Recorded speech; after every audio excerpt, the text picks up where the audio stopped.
शुक्लांबरधरं विष्णुं शशिवर्णं चतुर्भुजं प्रसन्नवदनं ध्यायेत् सर्वविघ्नोपशान्तयेत्। गुरुर्ब्रह्मा गुरुर्विष्णुः गुरुर्देवो महेश्वरः गुरुः साक्षात् परब्रह्म तस्मै श्रीगुरवे नमः। व्यासाय विष्णुरूपाय व्यासरूपाय विष्णवे नमो वै ब्रह्मनिधये वासिष्ठाय नमो नमः। कूजन्तं राम रामेति मधुरं मधुराक्षरम् आरुह्य कविताशाखां वन्दे वाल्मीकिकोकिलम्।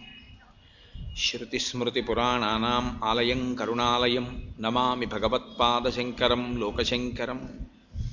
वागर्धाविव सम्पृक्तौ वागर्धप्रतिपत्तये जगतः पितरौ वन्दे पार्वतीपरमेश्वरौ। सूक्तिं समग्रयितुः स्वयमेव लक्ष्मीः श्रीरङ्गराजमहिषी मधुरैकटाक्षैः। वैदग्ध्यवर्णकुणगुम्भनगौरवैर्यां कण्डूलकर्णकुहराः कवयोधयन्ति। हैमोत्फपुण्ड्रमजहन्मकुटं सुनासं मन्दस्मितं मकरकुण्डलचारुगण्डं बिम्बाधरं बहुलदीर्घकृपाकटाक्षं श्रीवेङ्कटेशमुखमात्मनिसन्निधत्ताम्। विमलपटी कमलकुटी पुस्तकरुद्राक्षसस्तहस्तपुटी कामाक्षी पक्ष्मलाक्षी कलितविपञ्ची विभासि वैरिञ्ची। मनोजवं मरुततुल्यवेगं जितेन्द्रियं बुद्धिमतां वरिष्ठं वातात्मजं वनरयूथमुख्यं श्रीरामदूतं शिरसा नमामि। आपदामपहर्तारं दातारं सर्वसम्पदां लोकाभिरामं श्रीरामं भूयो भूयो नमाम्यहम्। हरिः ओम। परमेश्वर स्वरूपैన సభకి నమస్కారం। ప్రదోషవేళ దాటింది. ఈ కాలం పరమశివనామాల్ని చదువుకోవడానికి అత్యంత యోగ్యమైన కాలం కనుక ఒక్కసారి 8వ పేజీలో ఉన్నటువంటి శివాష్టోత్తర శతనామ స్తోత్రాన్ని అందరం కలిసి చదివి తదనంతరం ఉపన్యాసాన్ని ప్రారంభం చేస్తాను. శివో మహేశ్వర శంభుః పినాకీ శశిశేఖరః వామదేవో విరూపాక్షః కపర్దీ నీలలోహితః శంకరశూలపాణిశ్చ ఖట్వాంగీ విష్ణువల్లభః సిపి విష్టోంబికానాథః. అక్కడ పొరపాటు పడింది. శ్రీకంఠో భక్తవత్సలః భవశర్వస్త్రిలోకేశః సితికంఠః శివాప్రియః ఉగ్రకపాలీకామారీ అంధకాసురసూదనః గంగాధరో లలాటాక్షః కాలకాలః కృపానిధిః భీమః పరశుహస్తశ్చ మృగపాణిర్జటాధరః కైలాసవాసీ కవచీ కఠోరస్త్రిపురాంతకః వృషాంకో వృషభారూఢో భస్మోద్ధూళితవిగ్రహः సామప్రియస్వరమయः త్రయీమూర్తిరనీశ్వరः. అక్కడ సర్వమయ అని పడింది, స్వరమయః. సర్వజ్ఞ పరమాత్మా చ సోమసూర్యాగ్నిలోచనః హవిర్యజ్ఞమయః సోమః పంచవక్త్రః సదాశివః విశ్వేశ్వరో వీరభద్రో గణనాథః ప్రజాపతిః హిరణ్యరేతా దుర్ధర్షో గిరిశో గిరీశో నఘః భుజంగభూషణో భర్గో గిరిధన్వీ గిరిప్రియః కృత్తివాసాః పురారాతిః భగవాన్ ప్రమదాధిపః మృత్యుంజయ సూక్ష్మతను జగద్వ్యాపీ జగద్గురు వ్యోమకేశో మహాసేనః మహాసేనజనకశ్చారువిక్రమః రుద్రో భూతపతిస్థాణుః అహిర్భూత్న్యో దిగంబరః అష్టమూర్తిరనేకాత్మా సాత్వికశుద్ధవిగ్రహः శాశ్వతఖండపరశుః అజః పాశవిమోచకः మృఢః పశుపతిర్దేవో మహాదేవో వ్యయో హరిః పూషదంతభిదవ్యగ్రో దక్షాధ్వరహరోహరः భగనేత్రభిదవ్యక్తः సహస్రాక్షः సహస్రపాత్ అపవర్గప్రదోనంతః తారకః పరమేశ్వరः ఏవం శ్రీశంభుదేవస్య నామ్నామష్టోత్తరం శతం. శ్రీశివాష్టోత్తరశతనామస్తోత్రం సమాప్తం.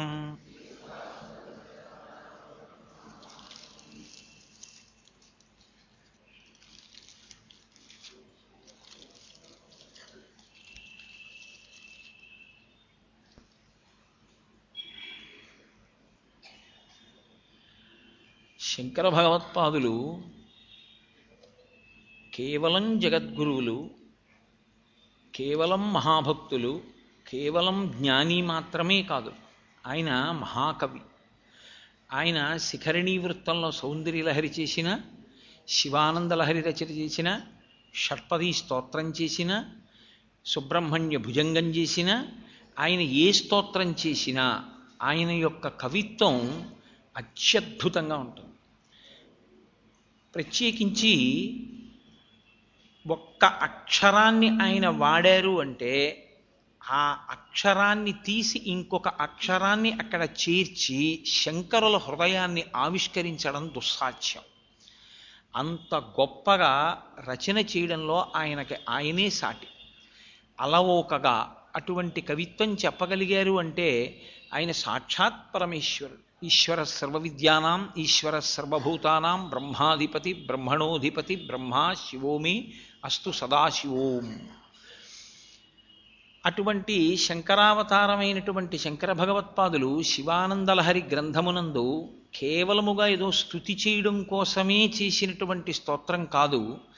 100 శ్లోకములు మూసపోసినట్లుగా, ఏదో ఒక శతక రచన చేసినట్టుగా రకరకాల విషయాల్ని తీసుకొచ్చి పరమేశ్వరుణ్ణి స్తోత్రం చేయడమే ప్రధాన ప్రయోజనంగా పెట్టుకుని చేసినటువంటి రచన కాదు. వారు ఒక్కొక్క శ్లోకంలో యథార్థమునకు ఒక్కొక్క ప్రయోగమే చేశారు.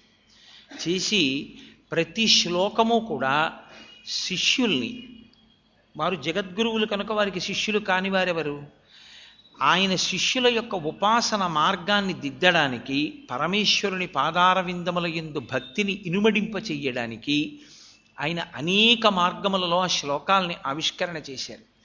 చూడడానికి కొన్ని శ్లోకాలు చాలా చిన్న శ్లోకాల్లో ఉంటాయి, కానీ ఎంత గొప్ప రచన చేశారంటే ఆయన ఆ ఒక్క శ్లోకమే ఎన్నో విషయాల్ని ప్రతిపాదన చేస్తుంటుంది. ఒకటి కాదు, శివానందలహరిలో మీరు ఏ శ్లోకాన్ని తీసుకుని పరిశీలనం చేసినా అది కేవలం ఒక కవి ఈశ్వరుణ్ణి స్తోత్రం చేసినట్లు ఉండదు. ఒకవైపు శంకరులు తాను నిలబడి పరమేశ్వరుణ్ణి స్తోత్రం చేసినట్లుగా ఉంటూ, ఆ శ్లోకం ఎవరు చదువుకున్నారో ఎవరు అర్థం చేసుకున్నారో వాళ్ళని ఉపాసనా మార్గంలో మరింత పూనికతో ఊంచుకుని అడుగు వేయగలిగినటువంటి స్థితిని, ఉపాసన మార్గంలో అభ్యున్నతిని కటాక్షించగలిగినటువంటి రీతిలో చేయబడినటువంటి రచన. యథార్థమునకు అది రచన అనడానికి ఆయన ఒక చోట కూర్చుని చేసింది కూడా కాదు. ఆయనలోంచి వెల్లువెత్తినటువంటి ఆనంద ప్రవాహము అక్షరరూపమును దాలిస్తే అదే శివానందలహరిగా వచ్చింది. అందులో ఒకచో ఆయన అంటారు, అశనంగరళం ఫణీకలాపో వసనం చర్మచ వాహనం మహోక్ష మమ దాస్యసి కిం కిమస్తి శంభో తవ పాదాంబుజ భక్తిమేవ దేహి అంటారు. నేను మీతో మనవి చేశాను, శివానందలహరి సౌందర్యలహరి ఈ రెండు చదివేటప్పుడు ప్రత్యేకంగా శంకరాచార్యుల వారు చేసిన శ్లోకాన్ని కేవలం శ్లోకంగా చూస్తే అది పరిపూర్ణమైనటువంటి స్థితిని ఆవిష్కరించదు. మీరు ఆయన కొన్ని కొన్ని చోట్ల ఆవిష్కరించినటువంటి తీరుని జాగ్రత్తగా గమనించాలి. అకస్మాత్తుగా ఒక శ్లోకంలో ఒక నాటకీయమైన సన్నివేశాన్ని ఆయన ఆవిష్కరిస్తాడు. శంకరులు కైలాస పర్వతానికి వెళ్ళి పార్వతీ పరమేశ్వరుల యొక్క సాకార దర్శనమును పొందినటువంటి మహాపురుషుడు. పరమేశ్వరుని చేత అనుగ్రహింపబడినటువంటి 5 లింగాల్ని తీసుకొచ్చి భారతదేశంలో 5 చోట్ల ప్రతిష్ఠ చేసిన మహాపురుషుడు. అటువంటి శంకరులు పరమశివుడి దగ్గరికి వెళ్ళి కూర్చోవడం కానీ, పార్వతీదేవి దగ్గరికి వెళ్ళి కూర్చోవడం కానీ ఆయనకి పెద్ద కష్టసాధ్యమైన విషయమూ కాదు. అది కేవలంగా ఒక కవి ఎవరో ఊహ చేసి పరకాయ ప్రవేశం చేసి తాను వెళ్ళినట్లు భావించి చేసిన శ్లోకం కాదు. ఆయన యథార్థములుగా కైలాసమునకు వెళ్ళి పార్వతీ పరమేశ్వర దర్శనము చేసిన వారి. దానికి సాక్ష్యాధారమే సౌందర్యలహరి 5 శివలింగాలు. కాబట్టి అటువంటి శంకర భగవత్పాదులు ఒకనాడు కైలాస పర్వతం మీదకి వెళ్ళారు. మీరు అలాగే ఆ శ్లోకాన్ని ఊహ చేస్తే దానికి అందం ఉంటుంది. మీరు చూడండి, ప్రీతి అని ఒక మాట ఉంటుంది లోకంలో.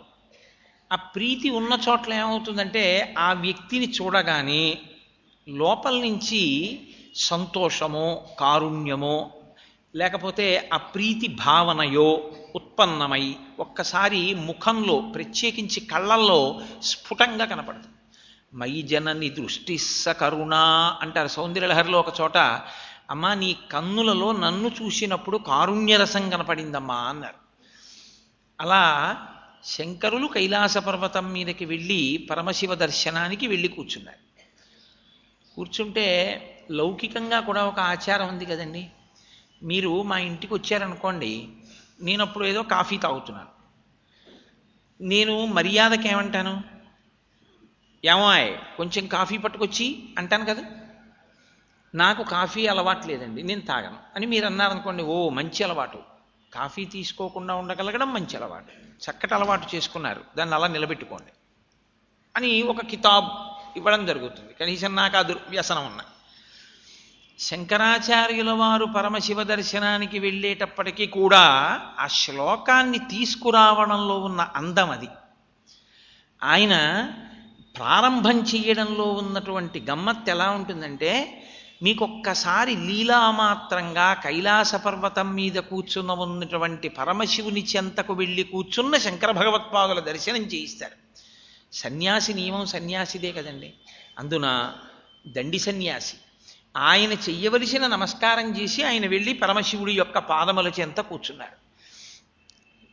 నేను కాఫీ తాగుతుంటే మీరు వస్తే కాఫీ తాగమని ఎలా అంటానో, అలా శంకరుడు కూడా తానేది తాగుతుంటాడో అదే శంకరాచార్యుల వారికి కూడా ఇవ్వాలనుకుంటాడు కదా. అందుకని తాను తాగుతున్నది ఒకసారి చూసి అలా పార్వతీదేవి వంక చూడబోయాడు. శంకర భగవత్పాదులకు అర్థమైంది, ఓ ఈయన తను తాగుతున్నది నాకు కూడా ఇద్దాం అనుకుంటున్నారు. ఆయన అన్నారు, అశనం గరళం ఈశ్వరా, మీరు పుచ్చుకునేది విషం, నేనది పుచ్చుకోలేను, అందుకని మీరు నాకు ఇవ్వకండి. ఓ అయితే నిజమేనోయ్, నేనంటే గరళం పుచ్చుకుంటాను కానీ అందరూ పుచ్చుకుంటారా నేను పుచ్చుకున్నానని? సరేలే. మరి నీ వంటి మహాత్ముడి ఇంటికి వచ్చాడు, ఒక ఎండు ఉసిరిక వేసినంత మాత్రం చేతనే ఒక దరిద్ర బ్రాహ్మణి అంత గొప్ప వైభవాన్ని పొందింది. లోకానికి అంతటికి ఇంత వాంగ్మయాన్ని ఇచ్చావు, జగద్గురువై భారతదేశం అంతా ఆసేతు హిమాచల పర్యంతం పర్యటించావు, భక్తి బీజాలు నాటావు, అవైదిక వాదనలు ఖండించావు, వైదిక ధర్మాన్ని నిలబెట్టావు, అద్వైత సిద్ధాంతాన్ని ప్రచారం చేశావు, అవైదికమైన మతములు మళ్ళీ ఈ భారతదేశంలో ప్రవేశించకుండా 4 చెరగల పీఠములు పెట్టావు. అటువంటి వాణ్ణి నేను ఎలా పంపిస్తాను రిక్తహస్తాలతో? అందున గృహస్థాశ్రమంలో ఉన్నవాడి యొక్క నియమం ఏమిటి అంటే బ్రహ్మచారిని సన్యాసిని సత్కరించడమే. వాళ్ళిద్దరూ ఇంటి ముందుకు వచ్చినప్పుడు భిక్ష పెట్టకుండా పంపించకూడదు. అసలు గృహస్థాశ్రమం ఉన్నదే ఎందుకు? గృహస్థాశ్రమంలో ఉన్నవాణ్ణి నమ్ముకునే వాళ్ళిద్దరూ బతుకుతారు. కాబట్టి భిక్ష పెట్టవలసి ఉంటుంది. అదేమిటండి పరమేశ్వరుడు గృహస్థాశ్రమమా? అవును, ఆద్య కుటుంబినే అని శంకరాచార్యులు వారే అన్నారు. అసలు మొట్టమొదటి కుటుంబం అంటూ లోకంలో ఉన్నది పార్వతీ పరమేశ్వరులే. కాబట్టి మరి భిక్ష పెట్టద్దు వచ్చినప్పుడు సన్యాసి. కాబట్టి పోన్లే, నువ్వు నేను ఇచ్చింది తాగనంటున్నావు కదూ, అశనం గరళం, పోనీ నువ్వు మెళ్ళో వేసుకోవడానికి ఒక హారం ఇస్తాను అని ఇలా చూసేటప్పటికీ శంకరాచార్యులు వారు అన్నారు, మహాప్రభో మీ మెళ్ళో హారాలు తీసి నా మెళ్ళో వేయకండి. ఫణీ కలాపో, కలాపం అంటే భూషణం, మీ మెడలో ఉన్నటువంటి పావుని తీసి నా మెడలో వెయ్యకండి, నాకు అక్కర్లేదు. ఓ అయితే నీకు ఇద్దామంటే నీకు ఏదైనా పోనీ భూషణం ఇద్దామన్న, సన్యాసికి భూషణం ఏది పడితే ఏది ఇవ్వడానికి ఉండదు. ఎప్పుడైనా మనం శంకర భగవత్పాదులకి అర్చన చేస్తాం శంకర జయంతి నాడు. చేసినప్పుడు ఆయనకి యజ్ఞోపవీతం సమర్పయామి అన్న మంత్రం దగ్గరికి వెళ్ళేటప్పటికీ దానికి బదులుగా ఏదో కాషాయ వస్త్రం సమర్పయామి అని, రుద్రాక్షమాలాన్ సమర్పయామి అని అటువంటివి ఇస్తాను తప్ప ఆయనకి యజ్ఞోపవీతం సమర్పయామి, తాంబూలం సమర్పయామి ఆయనకి చెప్పకూడదు ఆ మంత్రాలు. కాబట్టి నీకు ఏదో రుద్రాక్షమాలలా ఉంటుందని నా మెళ్ళోది నీ మెళ్ళో వేద్దాం అనుకున్నాను. వద్దంటున్నావుగా, మరి ఏదో ఒకటి ఇవ్వకపోతే నా మనసు ఆగదగా, ఏదో ఒకటి ఇవ్వాలి, ఏమిమ్మంటావు అని మళ్ళీ ఆయనే చూసుకుని శంకరుడు ఒక బట్టలు ఇస్తాను, ఓ ఏకవస్త్రం ఇస్తాను, చక్కగా అది కట్టుకో అని ఏమో ఆయన మళ్ళీ ఇలా చూసేటప్పటికీ వద్దు, మీరిచ్చే బట్ట మాత్రం నాకు వద్దు. ఎందుకని? వసనం చర్మచ, మీరు ఏనుగు చర్మం కట్టుకు తిరుగుతుంటారు, అది కూడా పోనీ ఏదో ఒలిచి ఎండపెట్టినటువంటి ఏనుగు చర్మం ఏం కాదు అది, అది అప్పుడే పచ్చిది ఆయనే ఒలుచుకుని తొడుక్కున్నాడు. శివమహాపురాణం మీరు చదివితే గజాసుర వధ చేసిన తరువాత ఆయనే ఒలిచి కట్టుకున్నాడు ఆ బట్టని. కాబట్టి ఆ నెత్తురోడుతున్నటువంటి ఏనుగు చర్మం నాకొద్దు మహాప్రభు, నేను కట్టుకు తిరగను. ఓ అయితే నీకు బట్ట ఇద్దామన్న అవకాశం లేకుండా పోయిందే, నేను కట్టుకునేవే కదూ నా ఇంట్లో ఉంటాయి, కొత్త ఏనుగు చర్మం ఒకటి ఉంటుంది ఇద్దామంటే పుచ్చుకోనంటున్నావు. పోన్లే పాపం అంతటా తిరుగుతున్నావు. సన్యాసి వాహనం ఎక్కకూడదు, అదొక నియమం. మహానుభావుడు చంద్రశేఖరేంద్ర సరస్వతి స్వామి వారు 100 సంవత్సరములు జీవించిన ఎన్నడూ వాహనం ఎక్కి ఎరగరు. ఆయన పల్లకీ మాత్రమే ఎక్కేవారు, శిష్యులు మోస్తూ ఉండేవారు. సాక్షాత్ పరమేశ్వరుణ్ణి కాబట్టి నేను నీకు ఒక వాహనాన్ని సమకూరుస్తాను అంటే వెంటనే శంకరాచార్యుల వారు భయపడి వద్దు, వాహనం మహోక్ష. నేను మీతో మనవి చేశాను, శంకరులు వేసినటువంటి మాట అంటే దాన్ని తీయడం ఇంకొక మాట వెయ్యడం అంత తేలిక కాదు. వృషభానికి అనేకమైన పేర్లు ఉన్నాయి సంస్కృతంలో, శంకరులు ఇంకే పేరు వేయలే, మహోక్ష అన్నారు. మహోక్ష అంటే బాగా ముసలి ఎద్దు. ముసలి ఎద్దుకుండే లక్షణం ఏమిటో తెలుసా అండి? అసలు అది లేవదు. మిగిలినవి ముసలివి అయినా ఏదో లేవడం నడవడం ఉంటే, గుర్రం లాంటిది ఉంటే అది ఎప్పుడూ పడుకోదు. ఎద్దుకుండే లక్షణం ఏమిటంటే దానికి ఒంట్లో బాగుండకపోయినా వృద్ధాప్యం వచ్చేసినా అది పడుకునే ఉంటుంది, గడ్డి కూడా పడుకునే మేస్తుంది తప్ప అది అసలు లేచి నిలబడ్డాన్ని కూడా అంగీకరించదు. అది ఎప్పటెద్దు, నాకెందుకు ఆ ఎద్దు, అది ఎక్కినే తిరగనా? మీరు ఇచ్చిన తర్వాత నాకు ఇచ్చేసిన తర్వాత నేను వెళ్ళి ఆ ఎద్దు దగ్గర నిలబడితే అది లేచి నిలబడుతుందా? నాకొద్దు. వాహనం మహోక్ష, మీదో ముసలిద్దు స్వామి, మాకెందుకు? ఏమయ్యా మరి నేను ఏమైనా ఇవ్వకుండా నిన్ను పంపించకూడదు, నువ్వు సన్యాసాశ్రమంలో ఉన్నావు, నేనే నువ్వుగా ఉన్నా, ఆత్మావై పుత్రనామాసి, శివుడే శంకరుడిగా ఉన్నా, ఒక ధర్మం అన్న మాట ఒకటి ఉంది కదూ. నేను కుటుంబిని, నువ్వు సన్యాసివి, నువ్వు నా ఇంటికి వచ్చావు, నేను నీకేదో ఇవ్వాలి, నేను ఏది ఇద్దామని ప్రయత్నం చేస్తే దాన్నే నువ్వు వద్దంటున్నావు. మరి ఏం పుచ్చుకుంటావు, ఏమిమ్మంటావు అంటే ఆయన అన్నారు, మమదాస్యసి కిం కిమస్తి శంభో, నాకివ్వడానికి పనికొచ్చేది మీ దగ్గర ఏముందని ఇస్తారు, నాకు పనికొచ్చేవి మీ దగ్గర ఏం లేవు. ఈ మాట కన్నా హాస్యాస్పదమైన మాట లోకంలో ఉంటుందండి అని. తవ పాదాంబుజభక్తి మేవ దేహి, మీ పాదముల యందు భక్తిని ఒక్కదాన్ని నాకు ఇవ్వండి చాలు. లోకంలో భక్తితో ఉపాసన చెయ్యడము అనేటటువంటి దానికి సన్యాసికి కూడా ఒక ప్రయోజనం ఉంటుంది. సన్యాసి భక్తికి కూడా ప్రయోజనం ఏమిటంటే జ్ఞానమే. ఈశ్వరానుగ్రహంగానే ఆ జ్ఞానం కూడా కలగాలి. ఈశ్వరానుగ్రహం లేకుండా జ్ఞానము తనంత తాను వచ్చేది ఏం కాదు. తిక్కన గారు విరాట పర్వం చేస్తూ అంటారు, నువ్వు భక్తితో కర్మాచరణం చేస్తూ వెళ్ళు, ఒకనాడు పండి జ్ఞానం అవుతుంది.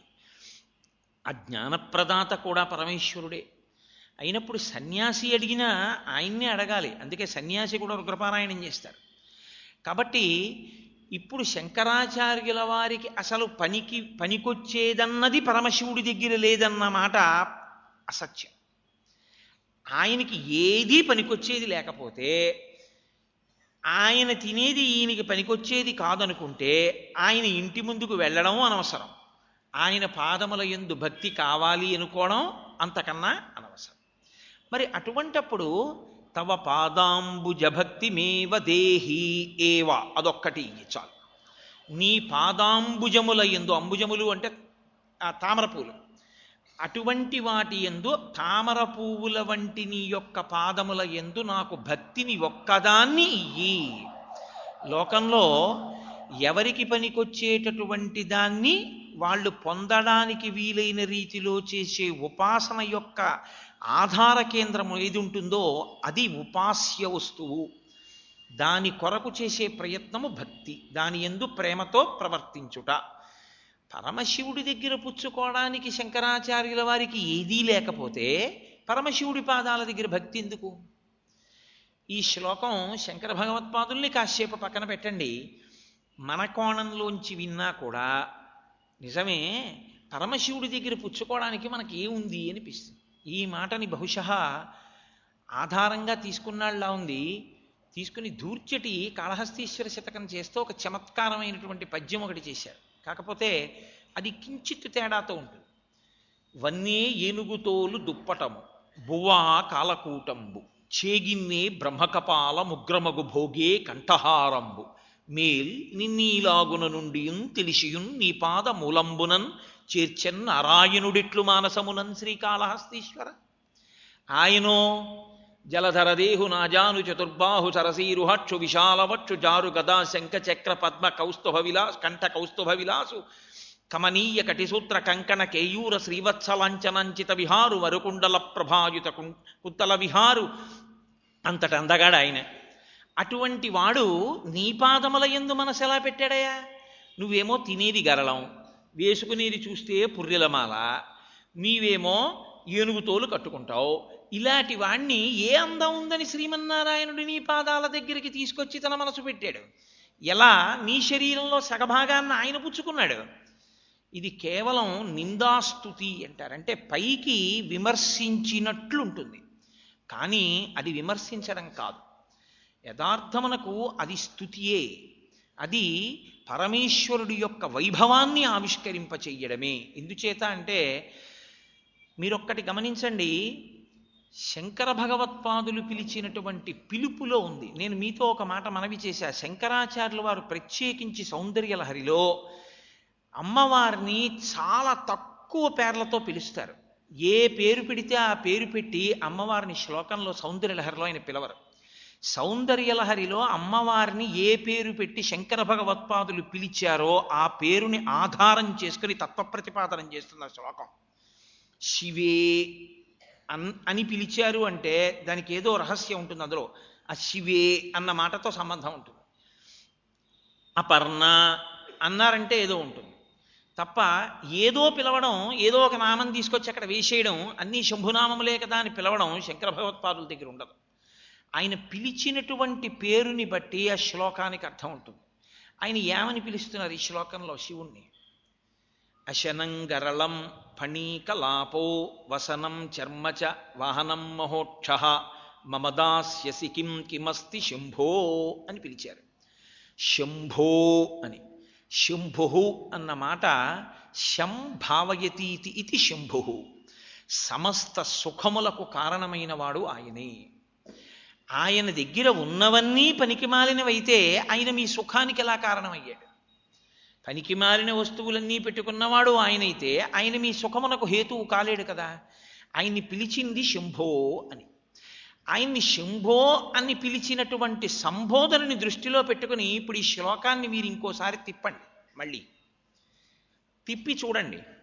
అశనం గరళం. ఆయన తిన్నది హాలాహలం లేదా తింటున్నది హాలాహలం అని మీరు అనుకోండి శంకరులు దర్శనం చేసేసరికి. ఆయన హాలాహలం తినడం, ఆయనకి పట్టెడు పెరుగన్నం పెట్టేవాడు లేక తింటున్నాడా? లేకపోతే ఆయనకి అసలు అన్నం తినే అలవాట్లేదా? ఆయన ఎప్పుడూ మనుష్యులు తినేటటువంటి పదార్థం కూడా తినడం అలవాట్లేనివాడా? విషం మాత్రమే తినడం ఆయనకు అలవాటా?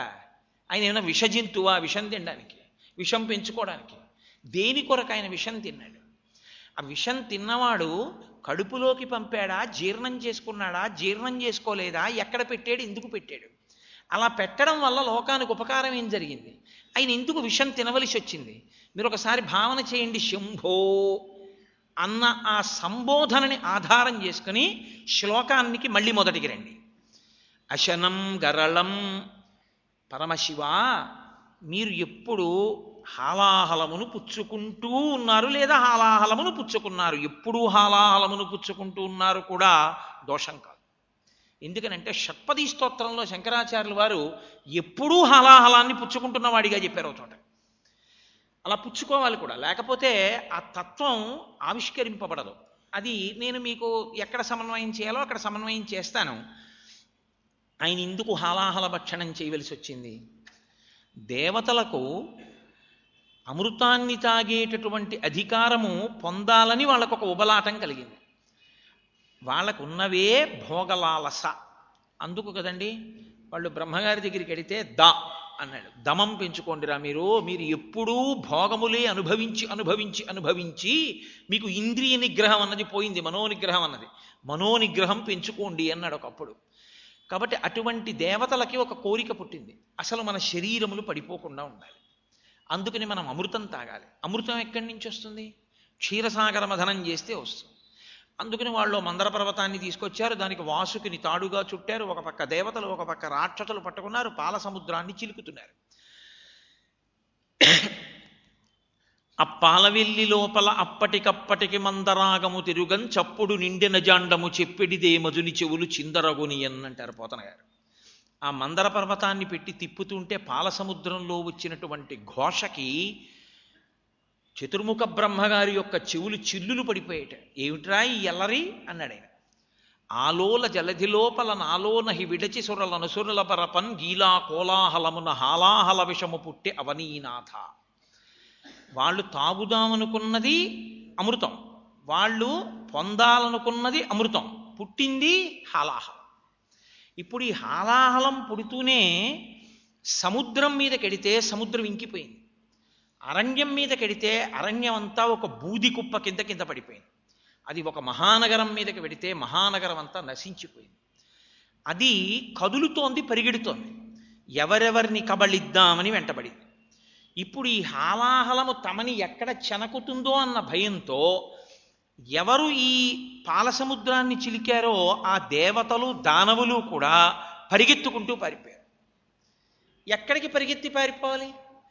ఎవడు రక్షించగలడో వాడి దగ్గరికి పారిపోవాలి.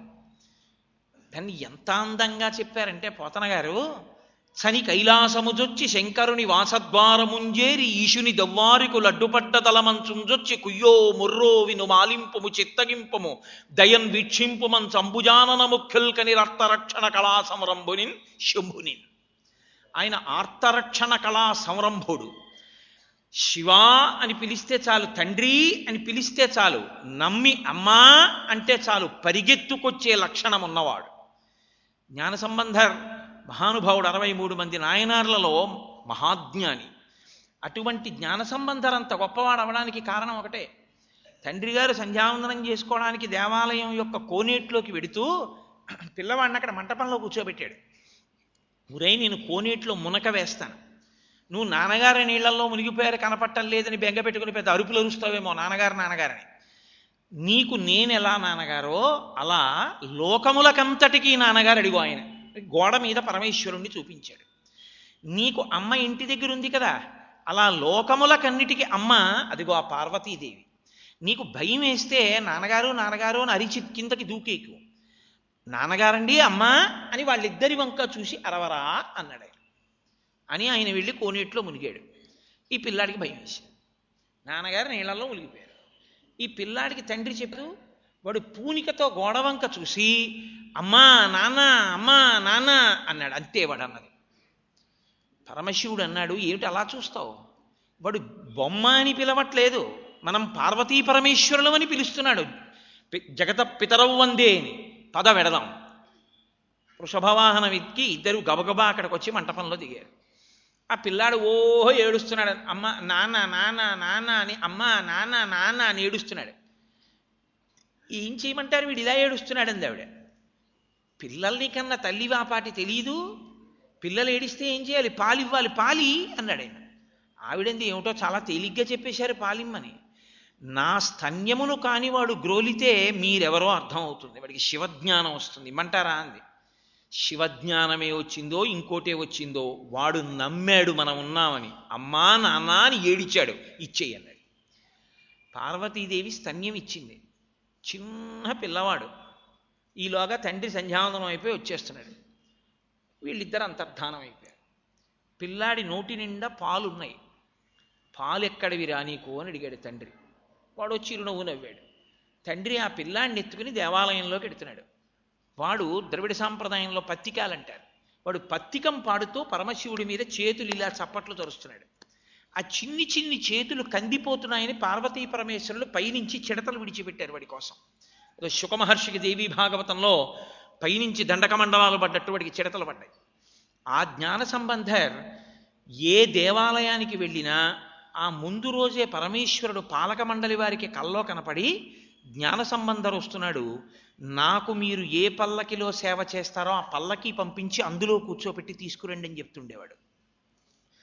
ఒక్కసారి నమ్మి అమ్మా నాన్న అని పిలిస్తే ఏమీ తెలియని పిల్లవాణ్ణి అంత అనుగ్రహించినటువంటి తల్లిదండ్రులైన పార్వతీ పరమేశ్వరుడు ఆర్తరక్షణ కళా సౌరంభునిన్ శంభునిన్ అన్నారు పోతన గారు.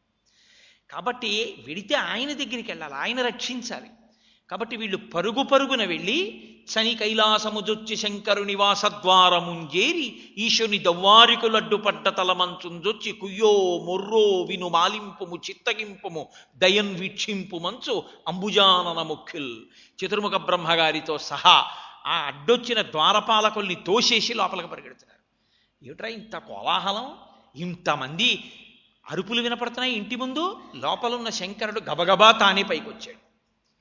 తానే పైకొచ్చి, ఏమి పిల్లలు ఇలా పరిగెత్తుకొచ్చారే, ఎందుకు మీ అందరు వచ్చారు, ఏం కలిగింది మీకు ఆపద? ఆయనకి తెలియదా? ఆయనకి తెలుసు ఒక మర్యాద. ఏం ఆపదలో వచ్చారు మీరు? వాళ్ళు చమత్కారం. నువ్వు హాలాహలం పుచ్చేసుకొని తిన్నగా అంటే బాగుంటుందా? అంతకు ముందు వచ్చినవి ఏవైనా ఈశ్వరుడికి వాళ్ళు సమర్పించారా? అందుకని ఓ స్తోత్రం చేస్తే కూడా వదిలిపోతుంది.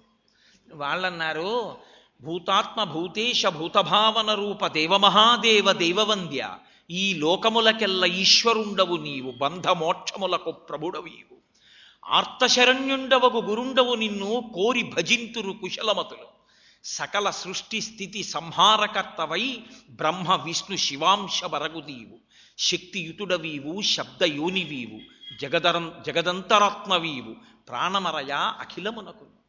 ఈశ్వర, నీవే సృష్టి చేసేటప్పుడు బ్రహ్మగా ఉంటావు, స్థితిని చేసేటప్పుడు విష్ణువుగా ఉంటావు, లయం చేసేటప్పుడు రుద్రుడిగా ఉంటావు. నీవు పరబ్రహ్మానివి. అటువంటి నువ్వు శక్తియుతుడవు.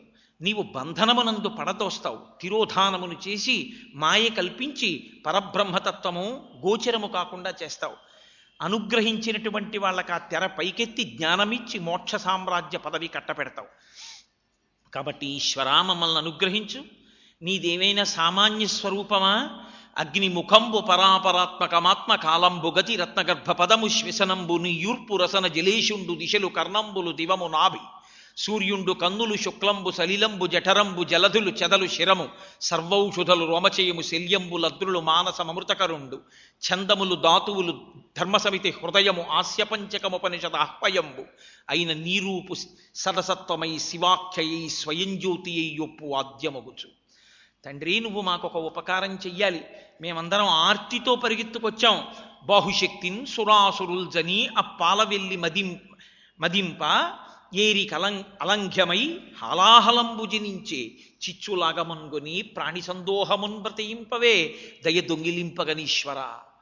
ఈశ్వర, మా భుజాలు కొవ్వి ఉన్నవాళ్ళం ఊరుకోకుండా నువ్విచ్చిన పదవులు అనుభవించకుండా అమృతోత్పాదనం చేసి అది తాగుదామని పాలసముద్రం దగ్గరికి వెళ్ళి మందర పర్వతాన్ని పెట్టి చిలికాం.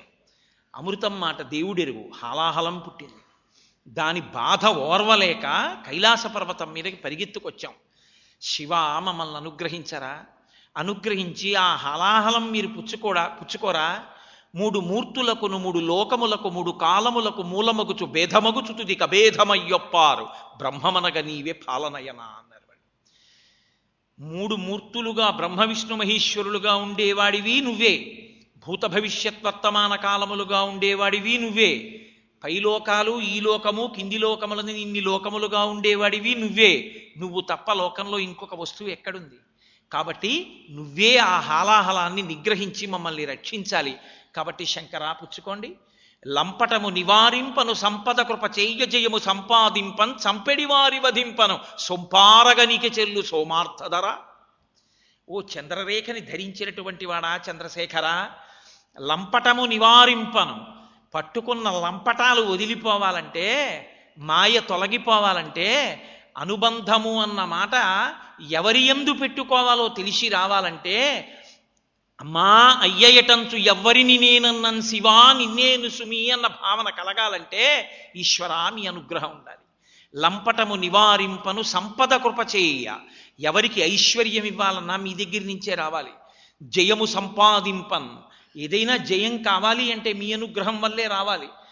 సంపద కృప చేయ జయము సంపాదింపన్ చంపెడివారి వధింపను సొంపారగమిక చెల్లు సోమార్థధర. చంపెడివాడిని చంపడం నీకే చెల్లింది.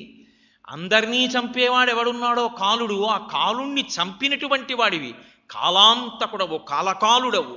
అటువంటి స్వామి నీవు తప్ప ఆ హాలాహలాన్ని ఎవరు నిగ్రహిస్తారు? కాబట్టి మమ్మల్ని అనుగ్రహించి ఈ హాలాహలాన్ని మీరు పుచ్చేసుకోండి అన్నాడు. అంటే ఆయన అన్నాడు, నేను పుచ్చుకుంటానని లేదు, నేను పుచ్చుకోనని లేదు. ఒక్క నిమిషం ఉండండి అన్నాడు. లోకంలో ఒక లక్షణం ఉంది కదండి, వాళ్ళందరూ ఎందుకు పుచ్చుకోరు? పుచ్చుకుంటే ఇంకా రూపం అన్నది ఉండదు, మృత్యు వస్తుంది. మరి పరమశివుడు పుచ్చుకుంటానంటే భార్య ఒప్పుకుంటుందా? ఐదోతనం అని ఒక మాట ఉంది కదా, ఆవిడ ఎలా అంగీకరిస్తుంది? అందుకని తన భార్యకి నచ్చ చెప్పుకున్నాడు. పరమశివుని వంటి త్యాగి లోకంలో ఉండడం ఎందుకో తెలుసా అండి? తన పెళ్లి తాను చెడగొట్టుకున్నవాడు ఎవరైనా ఉంటే పరమేశ్వరుడు ఒకడే. ఆయన హైమవతిని అనుగ్రహించి నిన్ను పాణిగ్రహణం చేసుకుంటాను అని మాటిస్తే ఋషులందరూ వెళ్ళి అడిగారు. త్రికరణ శుద్ధిగా హిమవంతుడు కన్యాదానం చేసేస్తే హిమవత్పర్వతం ఉండదు, మేము తపస్సు చేసుకోవడానికి ఆవాసం ఉండదు, కాబట్టి త్రికరణ శుద్ధి లేని కన్యాదానం చేసేటట్టుగా చూడు అన్నారు. కాబట్టి ఆయన ఏం చేశాడో తెలుసా అండి? ఒకసారి బ్రహ్మచారిగా తానే వెళ్ళి తనకి వ్యతిరేకంగా పార్వతీదేవికి చెప్పాడు. పరమశివుడు పూర్యల దండలు వేసుకుంటాడు, నీకు ఆయనతో పెళ్ళి ఏమిటన్నాడు.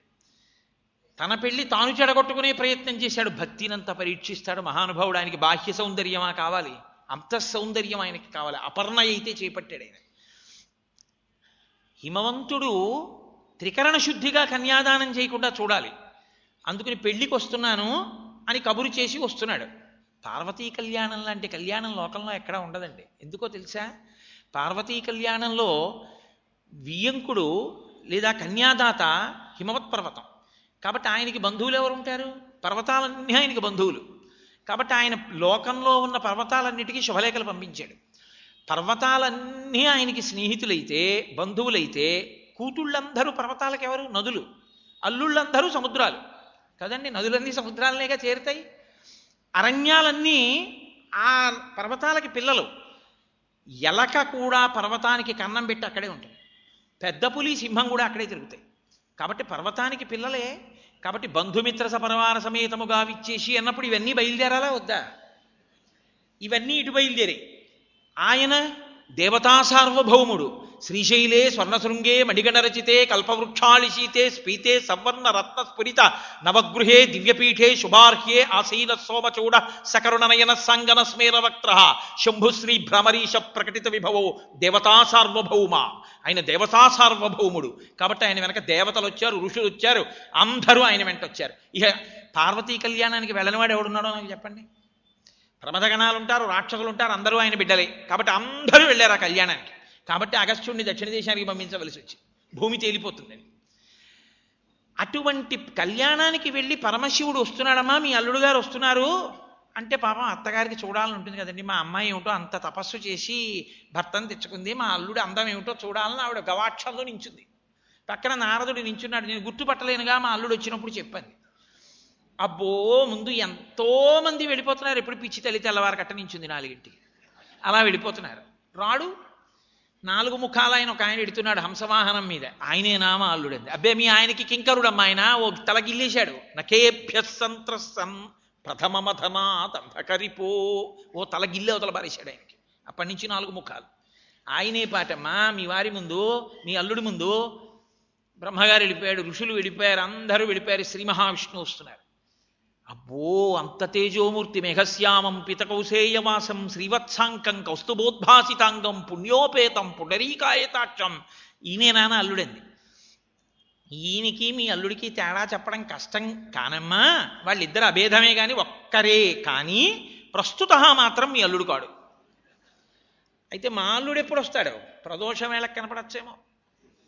తెల్లవారకట్ట నించుంటే ప్రదోష వేళకు వస్తోంది ఒక పెద్ద గుంపు, చుట్టూ భూతప్రేత పిశాచాలు, ఒంటి మీద బట్ట లేకుండా దిగంబరంగా ఆడుతూ ఒక ఆయన వస్తున్నాడు. అప్పటి వరకు అందరినీ అడిగింది మేనకాదేవి, ఈయనేనా మా అల్లుడని. ఆయన అడగలేదు, ఆయనేనా మా అల్లుడని. నారదుడు అన్నాడు, నువ్వు అడక్కపోయినా చెప్తున్నా, వాడే మీ అల్లుడని వెళ్ళిపోయాడు. ఆవిడ బెంగెట్టేసుకుని, మీరు నేను అబద్ధం చెప్పాను అనుకుంటున్నారేమో, మీరు శివమహాపురాణం చదవండి. ఆవిడ లోపలికి వెళ్ళి పార్వతీదేవిని పట్టుకున్నది, నిన్ను చంపి నేను చచ్చిపోతాను, వాడా దొరికాడు నీకు తపస్సు చేయడానికి. ఆవిడికి కన్యాదానం చేసేటప్పుడు కూడా సాక్షాత్తుగా అరుంధతీదేవి వచ్చి చెప్పిన కోటి సూర్య ప్రతీకాశం సర్వావయవసుందరం అని ఆయన కనపడినా కూడా ఆవిడకి అనుమానమే. ఏ పండక్కో గబుక్కుని ఇందాక కనపడ్డట్టు వస్తే మన పరువు ఏమైపోతుంది. త్రికరణ శుద్ధి లేని కన్యాదానం హిమవంతుడు మేనకాదేవుల చేత చేయించుకుని వాళ్ళ రూపాన్ని అలా ఉంచి ఋషులు తపస్సు చేసుకోవడానికి ఆవాసాన్ని మిగల్చాడు పరమేశ్వరుడు. ఎవడైనా తన పెళ్లికి తాను అలా కనపడి అలా పరిహాసాల పాలవుతాడండి. అది మా తండ్రి యొక్క ఔదార్యం. కాబట్టి ఆయన అంతటి మహానుభావుడికి భార్య అయిన పార్వతీదేవి ఆది కుటుంబిని. ఆ తల్లి అమ్మలగన్నయమ్మ ముగురమ్మల మూలపుటమ్మ చాలా పెద్దమ్మ సురారులమ్మ కడుపారడి బుచ్చినయమ్మ తన్ను లోనమ్మిన వేల్పుటమ్మల మనంబుల ఉండెడి అమ్మ దుర్గమాయమ్మ, పోతనగారి భాషలో. అంత పెద్దమ్మ తన పసుపు కుంకాలకి భంగం వస్తుందంటే ఎలా ఒప్పుకుంటుంది? కాబట్టి ఇప్పుడు పార్వతీదేవి దగ్గరికి వెళ్ళి ఆయన అన్నాడు, కంటే జగముల దుఃఖము వింటే జలజనిత విషపు వేడిమి ప్రభువై యుంటుట ఆర్తుల ఆపద గింటించుట దానఫలము దానం కీర్తి మృగాక్షి. అయ్యయ్యో పార్వతీ వింటున్నావా, పిల్లలు ఎలా ఏడుస్తున్నారో, హలాహలం వచ్చేసిందిట, కాల్చేస్తోందిట, ఎంత బాధపడుతున్నారో. తల్లి తండ్రి అన్నవాళ్ళు పెద్దవాళ్ళు ఉండే ఉపయోగం ఏమిటి? పిల్లలకు ఆపద వచ్చినప్పుడు కాపాడకపోతే. కాబట్టి పిల్లల్ని రక్షించాలనుకుంటున్నాను పార్వతి అంటే ఏమిటి దాని ఉద్దేశం? నేను బుచ్చేసుకుంటాను హాలాహలమని అని ఆవిడ ఏమీ అనలేదు. పూలు కట్టుకుంటోంది అనుకోండి, ఆవిడేమీ మాట్లాడలేదు. పుట్టింటి వైపు నుంచి నరుక్కొచ్చాడండి ఆయన. హరిమదియానందించిన హరినాక్షి జగంబులెల్లయానందించున్ హరియును జగములు మెరచక గరళము వారించుటొప్పు కమలదలాక్షి. మీ అన్నయ్య కదూ శ్రీమన్నారాయణుడు, నారాయణ నారాయణి, వాళ్ళిద్దరూ అన్నా చెల్లెళ్ళు. కాబట్టి రుద్ర రుద్రాణి, ఈశ ఈశాని, భవ భవాని, శివ శివాని, ఇవన్నీ భార్యాభర్తలు. నారాయణ నారాయణి అన్నా చెల్లెళ్ళు. అందుకే నారాయణ నల్లగా ఉంటాడు, నారాయణి నల్లగా ఉంటాడు. అన్నా చెల్లెళ్ళు ఒకటే. కంచి క్షేత్రంలో మీరు చూస్తే శ్రీమన్నారాయణుడే కన్యాదానం చేస్తుంటాడు పరమేశ్వరుడికి ఇచ్చి పార్వతీదేవిని. కాబట్టి మీ అన్నయ్య స్థితికారుడి, లోకాలన్నింటినీ క్షేమంగా చూస్తూ ఉంటాడు. అటువంటి మీ అన్నయ్య కూడా ఇబ్బందికి లోనయ్యాడు. ఇప్పుడు ఈ హాలాహలం తరువుకొస్తే ఇప్పుడు నేను రక్షిస్తే బావగారు ఆదుకున్నారని సంతోషిస్తాడు. కాబట్టి హరిమదియానందించిన హరినాక్షి జగంబులల్లయానందించం హరియును జగములు మెచ్చక గరళము వారించుటప్పు కమలదలాక్షి. మీ అన్నయ్య సంతోషిస్తాడు ఈ విషం పుచ్చేసుకుంటానే.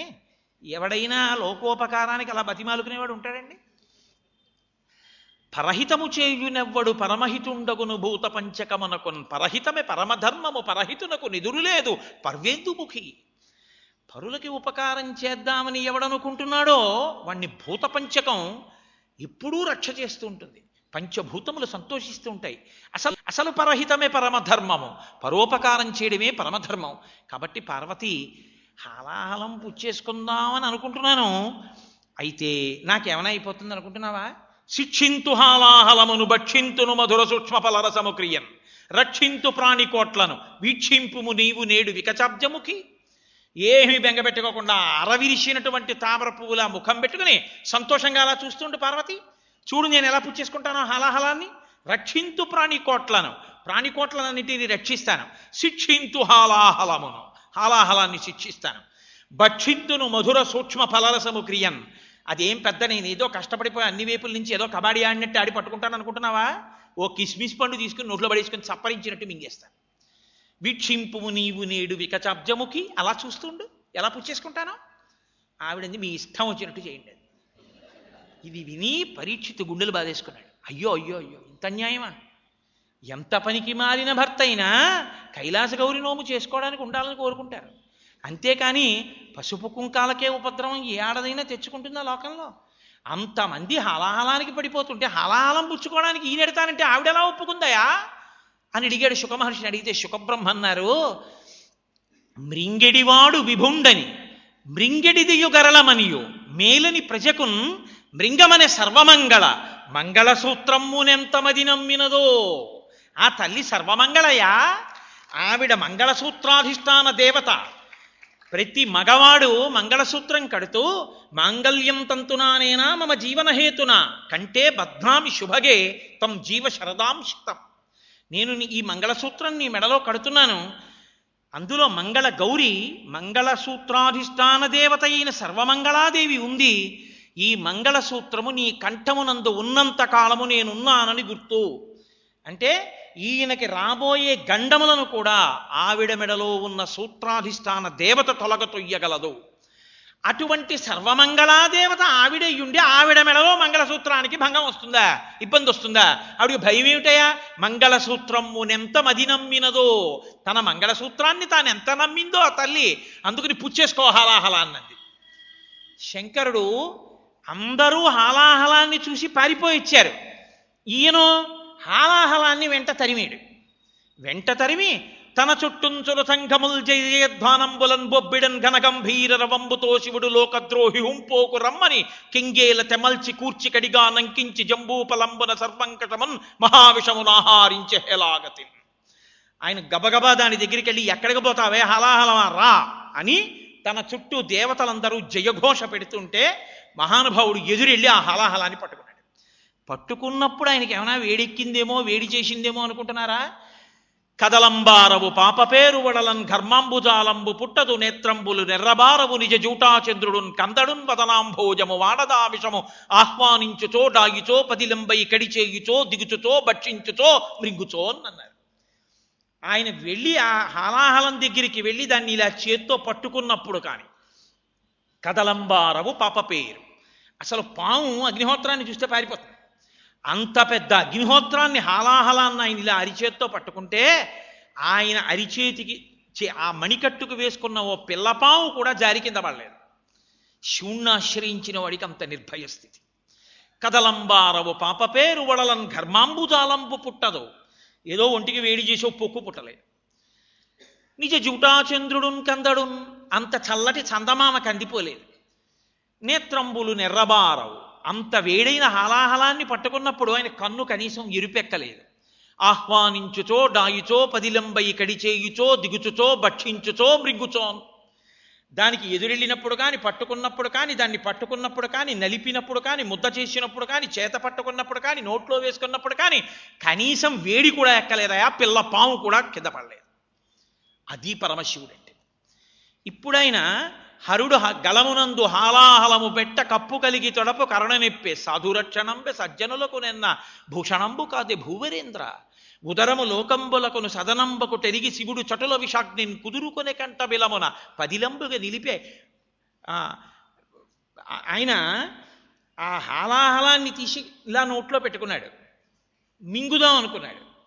కడుపు నిండా లోకాలున్నాయి, మింగితే అవి దగ్ధం అవుతాయి. కాబట్టి ఇప్పుడు మింగకూడదు, పైకి వదిలేయకూడదు. మింగకుండా ఉమ్మకుండా కంఠంలో పెట్టుకుని ఉంచేసుకున్నాడు. అందువల్ల ఉదరము లోకంబులకును సదనంబకు తెరిగి శివుడు చటుల విషాగ్నిన్ కుదురుకొనే కంఠబిలమున పదిలంబుగా నిలిపే సూక్ష్మ ఫల రసము క్రియన్. ఏదో చిన్ని కిస్మిస్ పండుని ఇలా నోట్లో పడేసుకుని మింగకుండా ఉమ్మకుండా కంఠంలో పెట్టుకున్నట్లుగా, అది కూడా మనకి యథార్థానికి కష్టమే, పెట్టుకున్నట్లుగా హాలాహలాన్ని తన తెల్లటి కంఠంలో పెట్టుకున్నాడు. పెట్టుకుంటే ఆ హాలాహలం లోపల ఉన్న కారణం చేత ఆయన కంఠం మీద నల్లటి మచ్చ వచ్చింది. శ్రీకంఠ, నీలకంఠ, శితికంఠ అని పిలిచింది లోకం. ఈశ్వర, మీరు ఆ హాలాహలాన్ని పుచ్చుకుని కంఠంలో పెట్టుకున్నారు కాబట్టి లోకాలు బతికాయి. మీరే దాన్ని పుచ్చుకుని ఉండకపోతే ఏమైపోయేదో పురాణం చెప్పుకోవడానికి నేను వీలుండే అవకాశం ఏది? కాబట్టి ఈశ్వర, హాలాహలాన్ని పుచ్చుకొని మీరు లోకమునకు సుఖమును కల్పించారు. శంభో, అది శంకర భగవత్పాదుల యొక్క ప్రతిపాదన. అసలు సుఖమన్నది కల్పించడంలో దుఃఖమన్నది తీసావు లోకాలకి. తీసి ఆనాడు హాలాహలాన్ని భక్షించావు. మహానుభావా, కేవలం నువ్వు ఆ రోజున ఏదో హాలాహలాన్ని భక్షించి కంఠంలో పెట్టుకోవడం కాదు, అటువంటి రూపం పరమమంగళప్రదం. ఆ రూపాన్ని ఎవరు చూసి నమస్కారం చేస్తారో, ఎవరు భావన చేస్తారో అటువంటి వాళ్ళకి వచ్చేటటువంటి అశుభములు కూడా తొలగబడతాయి. అందుకే నమ శివాభ్యాం అశుభాపహాభ్యాం, రాబోయే అశుభాల్ని కూడా ఆయన తీసి వాటి స్థానంలో శుభములను ఇవ్వగలిగినటువంటి వాడు. అనీశ్వర, ఇలా ఎందుకు చేశావు అని అడగడానికి ఆయన మీద వేరొకడు ఉన్నవాడు కాడు. అటువంటి వాడు కనుక ఆయన ఆ హలాహలాన్ని బుచ్చుకున్నాడు. కానీ ఆ రూపాన్ని అందరూ ధ్యానం చేయగలరా? కష్టం. అందుకనిట ప్రతిరోజు తెల్లవారగానే ఆ నీలలోహిత రుద్రుడు ఆ కంఠంలో హాలాహలం పెట్టుకున్నటువంటి పరమమంగళమూర్తి అందరికీ నేను ఒకసారి దర్శనమిస్తాను, నన్నొక్కసారి ఆకాశంలో చూసి తర్వాత తమ పనుల మీద తాము విడితే భద్రంగా ఉంటారని ప్రతిరోజు ఆకాశంలో కనపడతాడు సూర్యోదయ సమయంలో. యజుర్వేదం 2 చేతులెత్తి నమస్కారం చేసింది. అసవ్యో వసర్పతి నీలగ్రీవో విలోహిత ఉతైనం గోపా అదృశన్ను దృశన్ను దహార్య అంది. ఎవరికి కనపడతాడు? ఏదో చదువుకున్న వాళ్ళకి కాదు, నీటి కడవలు తల మీద పెట్టుకుని వెళ్ళేటటువంటి సామాన్యమైనటువంటి స్త్రీల దగ్గర నుంచి ఆవుల్ని దూడల్ని కాసుకునేటటువంటి గోపాల బాలుర వరకు అందరూ మాంసనేత్రంతో చూడడానికి వీలైనటువంటి నీలలోహిత రుద్రస్వరూపం, ఆ నీలమైన కంఠంతో ఉన్నటువంటి ఆ పరమశివుని యొక్క స్వరూపం సూర్యోదయ సమయంలో ఆకాశంలో నీలంగా ఎర్రగా ఉదయవేళలో అరుణోదయ సమయంలో ఒకసారి ఆకాశంలో కనపడుతుంది. ఆయనని దర్శనం చేస్తే సర్వమంగళములను ఇస్తాడు, శుభములను ఇస్తాడు. అప్పుడెప్పుడో ఆయన హాలాహలాన్ని పుచ్చుకుని లోకములను రక్షించాడా? ఆయన ఇప్పటికీ అటువంటి రూపంతో ఆకాశంలో ప్రకాశిస్తూ లోకములన్నింటినీ కాపాడుతున్నాడా? అప్పటికీ ఇప్పటికీ ఎప్పటికీ ఆయన కాపాడుతూనే ఉన్నాడు. అటువంటి పరమమంగళప్రదమైన దర్శనాన్ని లోకానికి ఇస్తూనే ఉన్నాడు. కాదు, అసలు రక్షణ అన్న మాటలో శంకర భగవత్పాదులు ప్రయోగించడానికి ఒక రహస్యం ఉంది. దీన్ని యజుర్వేదాంతర్గత రుద్రాధ్యాయమే ప్రతిపాదన చేసింది. పార్వతీ పరమేశ్వరులిద్దరూ లోకమునకు తల్లిదండ్రులు. వాళ్ళిద్దరి యొక్క ప్రక్రియ ఎలా ఉంటుందంటే, పిల్లాడు చెడిపోతున్నాడు అనుకోండి, కేవలం బుజ్జగించడం తల్లిదండ్రుల లక్షణం కాదు. లాలనమున బహుదోషము లోలిం ప్రాపించు తాడనోపాయములం చాలా గుణంబులు కలుగును తాడనంబె బాలురకును పద్యంబరయన్ అంటారు భాగవతంలో. పోతన గారు యశోద కృష్ణుడిని కట్టేస్తున్నప్పుడు పిల్లల్ని కట్టేస్తారు, కొట్టేస్తారు. దేనికి? వాడు మళ్ళీ అలా చెడిపోకుండా ఉండడానికి. దయతో శిక్ష వేస్తారు. లోకమునకు తల్లిదండ్రులైనటువంటి పార్వతీ పరమేశ్వరులు శిక్ష వేసినా దోషాన్ని దిద్దడానికి, మళ్ళీ వాళ్ళు ఉపకారం చేసినా తల్లిదండ్రుల్లా ఆదుకోవడానికి. ఏ తండ్రి కొట్టాడో ఆ తండ్రే మళ్ళీ సినిమాకి తీసుకెళ్ళాలి. ఏ నాన్నగారు ముట్టికాయ కొట్టాడో తొడపాశం పెట్టాడో ఆయనే స్కూల్ ఫీజు కట్టాలి కదండి. కానీ లోకంలో గమ్మత్తు ఏమిటంటే, అమ్మ కోపం తాటాకు మంట, నాన్నగారి కోపం చింతకర్ర మంట. అమ్మ కోపంగా దెబ్బలాడినా దానికి ఏం విలువ ఉండదు. ఎందుకంటే ఇప్పుడు అమ్మ దెబ్బలాడుతుంది, అమ్మ అవతల కాలేజీ టైం అయిపోతాం తొందరగా జడయ్యమ్మ అంటుంది పిల్ల. ఏదో అలా విసుక్కుంటేనే ఆవిడ జడేసేస్తుంది, అన్నం పెట్టేస్తుంది, బాక్స్ ఇచ్చేస్తుంది. ఇంకా కోపానికి అర్థం ఏమిటి? తండ్రిది అలా ఉండదు. అందుకే అమ్మవారి యొక్క గొప్ప తత్వం ఏమిటో తెలుసా అండి? శివా విశ్వస్య భేషజీ. లోకం ఎప్పుడైనా గాడి తప్పిపోయిందనుకోండి, అమర్యాదతో ప్రవర్తిస్తోందనుకోండి, వైదిక ధర్మాన్ని విడిచిపెడుతోందనుకోండి, కృతజ్ఞతతో ప్రవర్తిస్తోందనుకోండి, ఆవిడ శివుణ్ణి రుద్రుణ్ణి చేస్తుంది. రుద్రుణ్ణి చేసి శిక్ష వేయిస్తుంది. ఇది ఎలా ఉంటుందో తెలుసా అండి? ప్రతి కుటుంబంలో జరిగేటట్టే ఉంటుంది. 4:30కి స్కూల్ నుంచి కొడుకొచ్చేసి ఏమీ చెప్పకుండా ఆ రోజున ఆడుకోవడానికి వెళ్లకుండా చదివేసుకుంటున్నాడు. తల్లికి ఏదో అనుమానం వచ్చింది. వచ్చి వాళ్ళ క్లాస్ టీచర్ ఇంటికి వెళ్ళిపోతున్నప్పుడు ఆగి ఆవిడ్ని పిలిచి అడిగింది, మా అబ్బాయి ఎలా చదువుతున్నాడు? ఏం చెప్పమంటారు? ప్రోగ్రెస్ కార్డులు ఇచ్చాం, వెళ్ళి చూసుకోండి ఒకసారి, మీ వాడికి అన్నీ పూర్ణాలే. ఆవిడ ఇంట్లోకి వెళ్ళి ఎలా ప్రోగ్రెస్ కార్డు ఇచ్చారట, వాడు బ్యాగ్లోంచి తీసి ఇచ్చాడు, అన్నీ సున్నలే. ఆవిడ దెబ్బలాడగలిగింది, దెబ్బలాడింది. ఆఫీస్ నుంచి మంచి ఉల్లాసంగా వచ్చాడు భర్త. వచ్చి వేసవికాలం అమ్మయ్యా అని బాల్కనీలోకి వచ్చిన, ఏమాయ్ మంచి కాస్త కమలాపండు రసం పట్టరా. దానికే కమలాపండు రసం పట్టుకొస్తారు. ఇప్పుడు కమలాపండు రసం తాగేస్తారు, స్నానం చేస్తారు, సంధ్యావందనం చేసుకుంటారు, ప్రవచనానికి వెళ్ళిపోతారు. మళ్ళీ రాత్రి 9 గంటలకు వస్తారు. వచ్చి మళ్ళీ ఏదో ఫోన్ అంటారు, అదంటారు, ఇదంటారు, మాట్లాడతారు, పడుకుంటారు. తెల్లవారకట్లు వేస్తారు, మళ్ళీ సంధ్యావందనం అంటారు, పూజ అంటారు, వచ్చేవాళ్ళు మాట్లాడతారు, వెళ్ళిపోతారు. రేపొద్దున్న మీ కొడుకు మాత్రం మీ కొడుకు అంటుంది. అది విచిత్రం. మీ కొడుకు పనికి మాలిన వాడు అయిపోతాడు. ఇప్పటికే క్లాస్ టీచర్ గారు వచ్చి చెప్పారు, అప్పుడు నేను చెప్పొద్దని అర్థం. వాడు ఎందుకు పనికి మాలిన వాడు అవుతున్నాడు. మీరు లోకోద్ధరణ మానేసి ఇంటి పట్టున ఉండి కూర్చున్నారా, వాడు చదువుతాడు. నేను చెప్తే వాడికి ఎక్కడ తలకెక్కుతుంది ఆడదాన్ని? మీరు పట్టించుకుంటే వాడు బాగవుతాడు, మీరు పట్టించుకోకపోతే వాడు బాగవడం. ప్రసన్నమూర్తి అయ్యి వచ్చినటువంటి భర్త చికాకు పొందుతాడు. ఏమైంది, ఎందుకు అవన్నీ చదువుతున్నావు, ఏమైంది ఏమిటి, మీ అబ్బాయి ప్రోగ్రెస్ కార్డు చూసుకోండి అని చేతిలో పెడుతుంది. అంతే. అది చూస్తాడు, భార్య మాటలు ఒళ్ళు మండిపోతుంది. శివుడు రుద్రుడయ్యాడు. అంతే. కర్ణుడికి సహజ కవచ కుండలాల్లా ఉంటుంది కదండి, బెల్ట్ ఒకటి, అది తీసి కొడుకు దగ్గరికి వెళ్ళి ఇంకా ఏడా పేడా కొట్టేస్తుంటాడు. మీరు ఊరుకుంటుంది అనుకుంటున్నారా అమ్మ? ఆవిడ చాలా జాగ్రత్తగా గమనిస్తుంది. ఇంకా తండ్రి ఎరియర్స్ ఇస్తారే ఆఫీసులో, అలా గుర్తు తెచ్చుకో కొట్టేస్తుంటాడు. అప్పుడు ఈవిడ వెళ్ళి అడ్డుపడిపోయి అంటుంది, ఏం పిల్లాన్ని అలా కొట్టి చంపేస్తారా? పిల్లాన్ని దెబ్బలాడండి అన్నాను కానీ కొట్టి చంపేయమన్నానా ఏమిటి? ఆ కొట్టేయడం ఏంటి? ఒళ్ళు వాతలు తెలిపేటట్టు. బుర్రుందా లేదా మీకు అన్న బెల్ట్ లాగేసుకుంటాడు. చిదిక్కుమాలిన కొంప. ఇంటికి రాగానే వాడు మీకు చెప్పావు, కొడితేనేమో చంపేస్తున్నానంటావు. మీ ఇష్టం వచ్చినట్టు చేసుకోండి అని ఆయన గదిలో పోతాడు. పోయిన తర్వాత ఆవిడ 8:30 అయ్యే వరకు నిశ్శబ్దంగా ఊరుకుని 8:30కి వెళ్ళంటుంది, ఏమండి పిల్లాన్ని కొట్టమన్నాను కానీ అలా చూడకుండా కొట్టమన్నానా?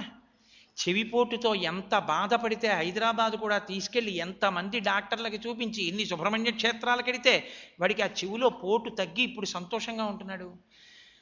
మీరు మళ్ళీ అలా కొడుతున్నారు. ఆ దెబ్బ ఎక్కడన్నా మళ్ళీ చెవి మీద తగిలితే మీరు కొట్టండి, ఏదో రోజు ఓ దెబ్బే చక్క దగ్గర కూర్చోపెట్టుకోండి, చూడండి. అంతేకాని ఒక్కరోజు కొట్టేసి మీరు వెళ్ళిపోతే వాడి దారిలోకి వస్తాడా? నిజమే, నువ్వు చెప్పింది కరెక్టేనో. ఏటో కోపం, రేపటి నుంచి నేను ఇంకా ఇన్ని ప్రవచనాలకి డేట్లు ఇవ్వను, నేను ఇంటి పట్టున ఉంటానంటాడు. అంటే నేను ఎవరి గురించో చెప్తున్నానని మీరు అనుకోకండి, ఇంటి పట్టునే ఉంటాను అంటాడు. అని ఇప్పుడు భార్యతో కలిసి వెళ్ళి కొడుకు దగ్గరికి వెళ్తాడు. వాడు దెబ్బలు తిని ముడిచిపెట్టుకుని ఏడిచి పడుకుంటాడు. తండ్రి ఆ చొక్కా ఎత్తి చూస్తాడు. ఆ బెల్ట్ దెబ్బల చారికలు కనపడతాయి.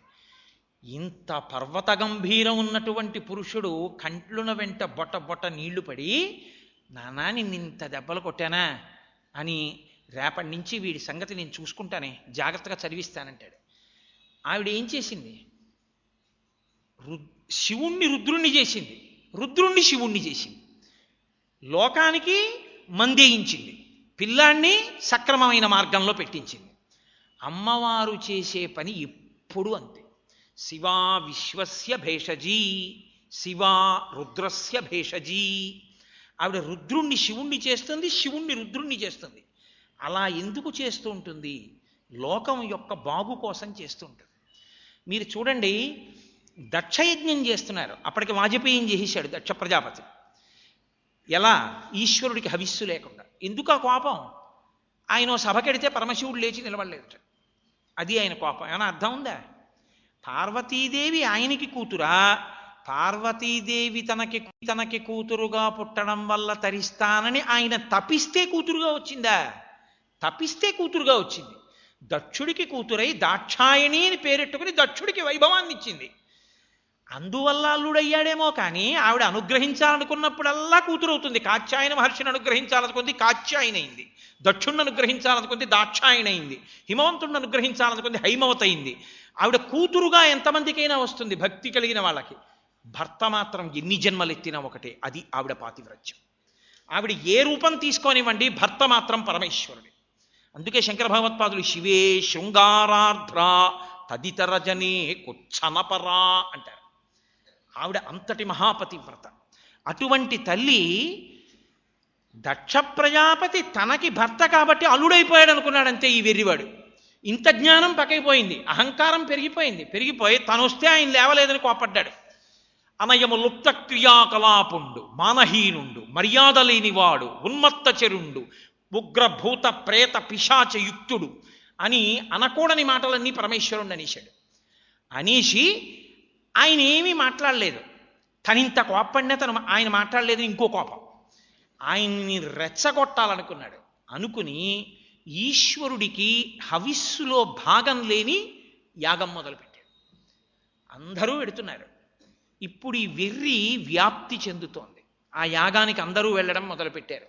ఇప్పుడు ఈ లోకానికి పాఠం చెప్పించాడు.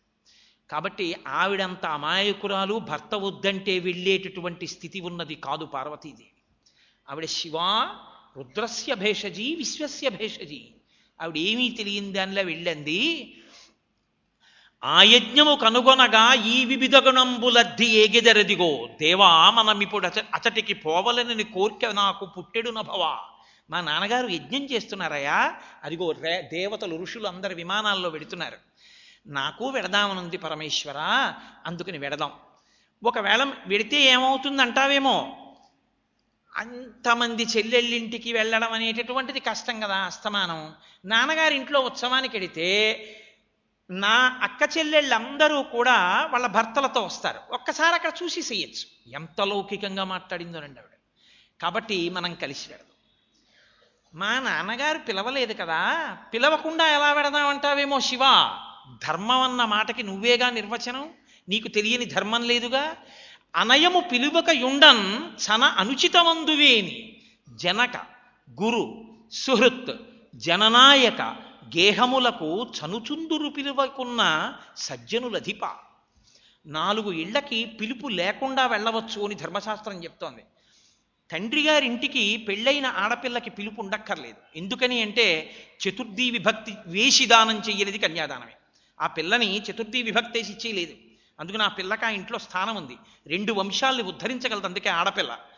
కాబట్టి ఆడపిల్ల పిలవకపోయినా పుట్టింటికి వెళ్ళచ్చు, అధికారం ఉంది. జనక గురువుగారి ఇంట్లో ఏదైనా ఉత్సవం జరుగుతుంటే గురువుగారు పిలవాలని నియమం లేదు, గురువుగారింటికి వెళ్ళచ్చు. సుహృత్ మంచి స్నేహితుడు, అతను పిలవలేదని ఆగకూడదు, అతని ఇంటికి వెళ్ళాలి. జననాయక భూమిని పరిపాలించే రాజు ఇంట్లో ఉత్సవం జరిగితే వెళ్ళచ్చు. చనుచుందురు పిలువకున్న సజ్జనులధిప, వెడుతుంటారు కదా, ధర్మం కదా. మా నాన్నగారు పిలవాలని ఎక్కడుంది, కాబట్టి నేను వెడతాను, మీరు వస్తే బాగుంటుంది. ఆయన అన్నాడు, నాకేం కోపం లేదు పార్వతి, నీకెప్పుడు చెప్పలేదు. ఒకప్పుడు మీ నాన్న నన్ను ఇలా అవమానించాడు, ఇప్పుడు నేను కాని వస్తే కుటిల బుద్ధులైన కుజనుల ఇండ్లకు ఆర్యులేగవారనాదరమున బొమలు ముడులు వేచి భూరిరోషాక్షులై చూతురదియు కాక సొతతి వినుముత్కృష్టుండగు ప్రజాపతులలో దక్షుడు ఒకడైనను నా అనుబంధముచే నీ జనకునిచే పూజ బడయ జాలవు తరుణి. మీ తండ్రి చాలా గొప్పవాడే అయినా నా భార్యవన్న కారణం చేత నిన్ను పూజించడు, నిన్ను ప్రేమతో పలకరించడు. నా మాట విను. బొమలు ముడులు వేయించి కోపంతో చూస్తే సిగ్గుపడతావు, వెళ్ళకన్నాడు. ఆవిడ శివుణ్ణి రుద్రుణ్ణి చెయ్యాలి, చేసి అక్కడ పాఠం చెప్పించాలి. అందుకని ఆవిడంది ఏమీ చెప్పకుండా ఆవిడ చటుక్కుని తిరిగి పుట్టింటికి బయలుదేరి. ధర్మసూక్ష్మం చెప్పిందిగా పిలవకుండా వెళ్ళొచ్చని. పరమేశ్వరుడు అన్నాడు, ఆమె ఒక్కతే వెళ్ళడానికి వీల్లేదు, ప్రమదగణాలన్నీ వెళ్ళండి, విషినికర్రలు, అద్దాలు, చీరలు, చీనాంబరాలు, వాహనాలు అన్నీ పట్టుకెళ్ళండి, నందీశ్వర వెళ్ళి ఆవిడ్ని వహించి తీసుకెళ్ళన్నాడు. ఆవిడ వెళ్ళింది దక్ష ప్రజాపతి దగ్గరికి. సరే, తర్వాత కథంతా మీకు తెలుసు. దక్ష ప్రజాపతి పలకరించనే లేదు. జననియు సోదరులు తక్క అన్నారు పోతన గారు. తల్లి, తోడ పుట్టిన వాళ్ళు సోదరులు తప్ప ఎవ్వరూ పలకరించలేదు ఆవిడ. ఎందుకని? దక్షుడు కోప్పడతాడేమో అని భయం. దక్షుడు ఇలా చూసి ముఖం తిప్పేసుకున్నాడు.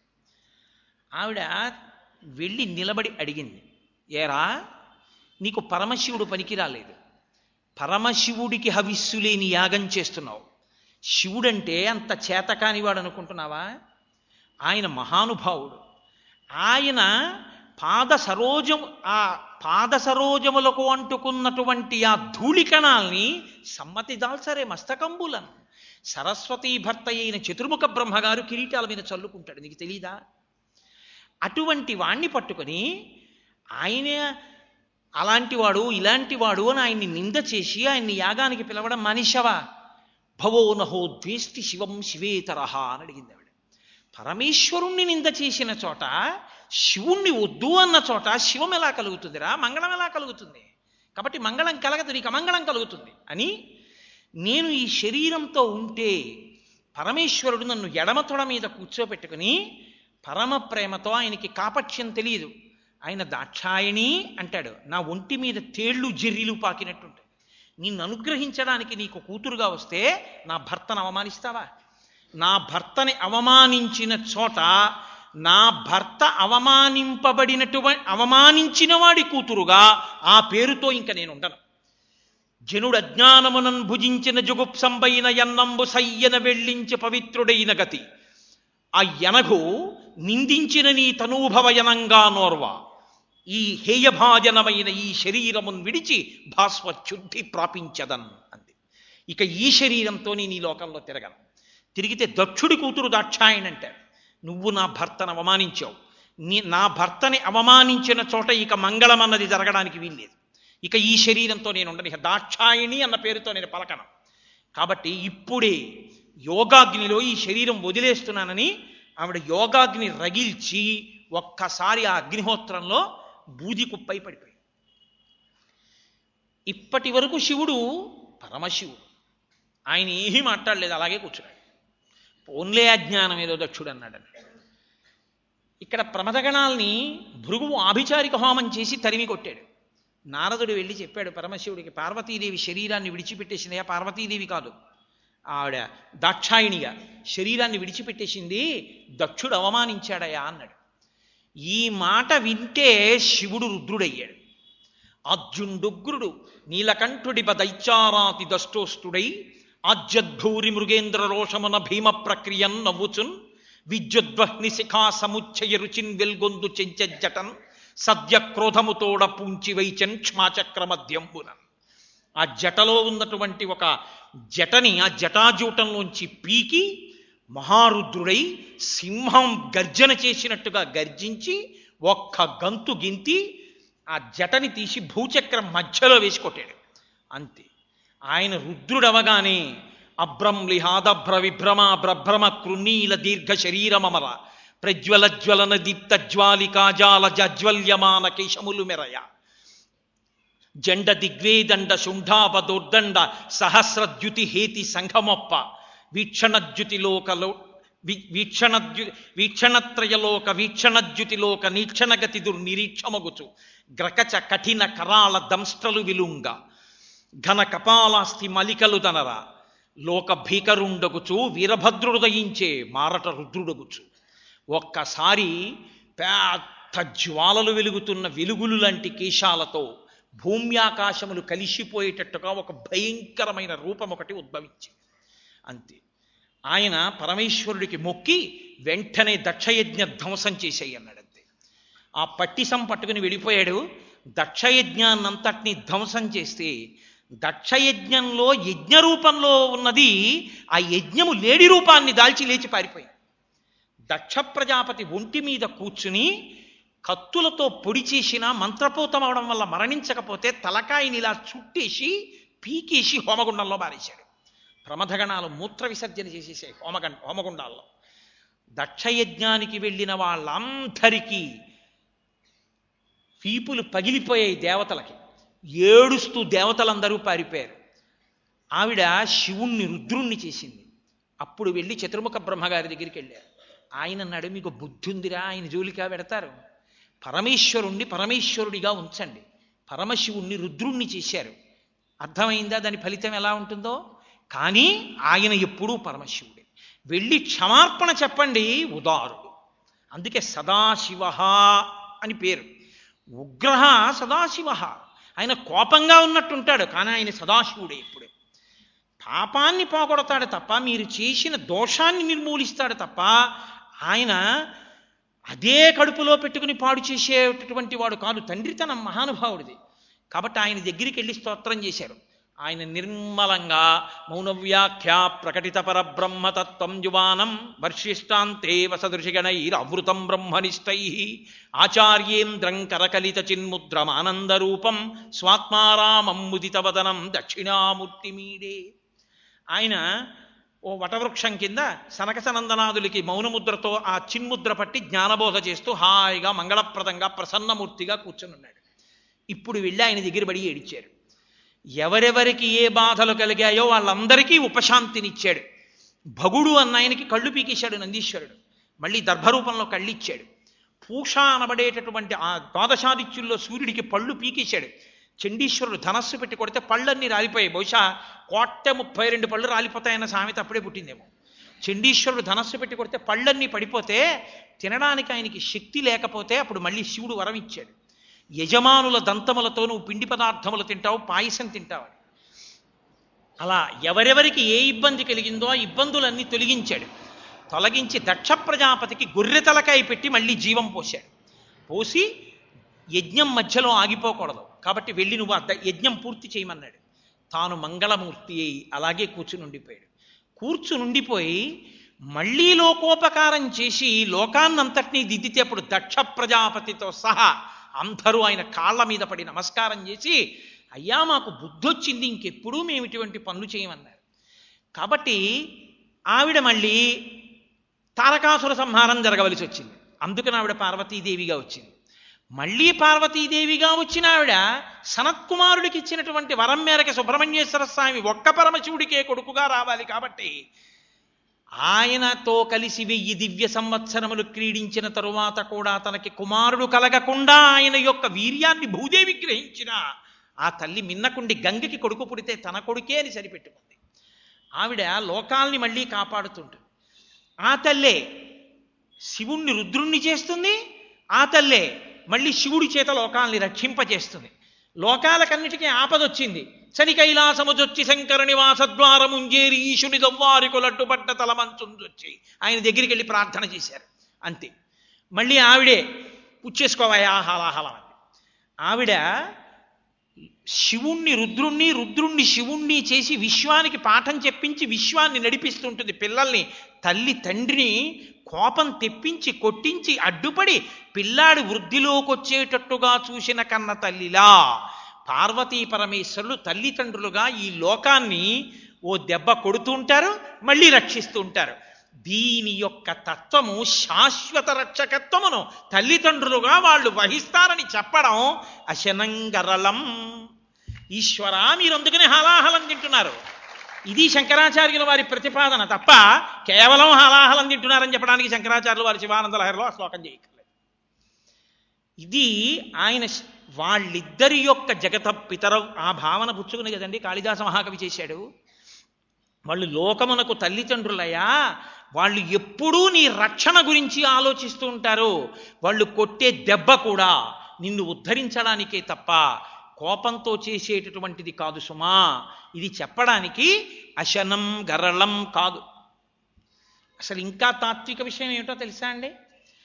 మీరు మీ ప్రమేయం లేకుండా మిమ్మల్ని పట్టుకునేవి కామక్రోధ లోభ మదమోహమాత్సర్యములు. చాలామంది మాట అంటుంటారు, కామం వదిలేయండి, క్రోధం వదిలేయండి, లోభం వదిలేయండి అంటారు. వదిలేయడానికి నేనేం పట్టుకోలేదు, అవి నన్నట్టుకున్నాయి. అవి నన్ను వదలాలి, కానీ నేను మాటను వదలడానికి నేను పట్టుకుంటే కదా వదిలేయడానికి. అవి నన్నట్టుకున్నాయి. అవి నన్ను వదిలేయాలంటే జలగని పట్టుకున్నవాడు బాబోయ్ జలగ పట్టుకుంది, బాబోయ్ జలగ పట్టుకుందని అరిస్తే వదులుతుంది ఏమిటి? జలక్కి అసహ్యమైంది అక్కడ వెయ్యాలి, వేస్తే జలగ వదిలేస్తుంది కదా. ముగ్గట్టుకు వచ్చేసారనుకోండి జల కింద పడిపోతుంది. అలా వాటిని జయించాలి అంటే ఏ కారణమునకు అవి మిమ్మల్ని ఇంక పట్టుకోలేవో వాటిని మార్చగలగాలి. ఇలా మార్చేది ఎవరో తెలుసా అండి? మీకు ఏది బాధ కల్పిస్తోందో ఆ బాధ మీరు అమ్మవారికి చెప్తే అమ్మవారు ఆ శత్రువుని మిత్రుడిగా మార్చి కాపాడుతుంది. అదే శరణాగతి అంటే. లేకపోతే ఆవిడ క్రోధాకార అంకుశోజ్వల పట్టుకోవడం ఏమిటండి? క్రోధాకారమైనటువంటి అంకుశాన్ని పట్టుకోవడం ఏంటి అమ్మవారు? అని అర్థం ఉందా? ఆవిడ రాగస్వరూప పాశాఢ్య, రాగస్వరూపమైన పాశం పట్టుకుంటుందా? ఏమైనా అర్థం ఉందా దానికి? రాగస్వరూప పాశాఢ్య క్రోధాకార అంకుశోజ్వల మనోరూపేక్షుకోదండ పంచతన్మాత్రసాయక. ఎందుకు కామాక్షలా పట్టుకోవడం? ఎందుకు లలితాపరా భట్టారిక అలా పట్టుకోవడం? ఒక్కటే తత్వం అందులో. మీకు కోపం ఉండడం దోషం, మీ కోపం మీద కోపం రావడం అదృష్టహేతు. ఏమిటి నాకు ఈ దిక్కుమాల కోపం, ఈ కోపం పోదా నాకు ఇంకా అన్నాను అనుకోండి, నేను మారానని గుర్తు. నేను ఇతరుల మీద కోపడుతున్నాను అనుకోండి, అది నా వినాశహేతు.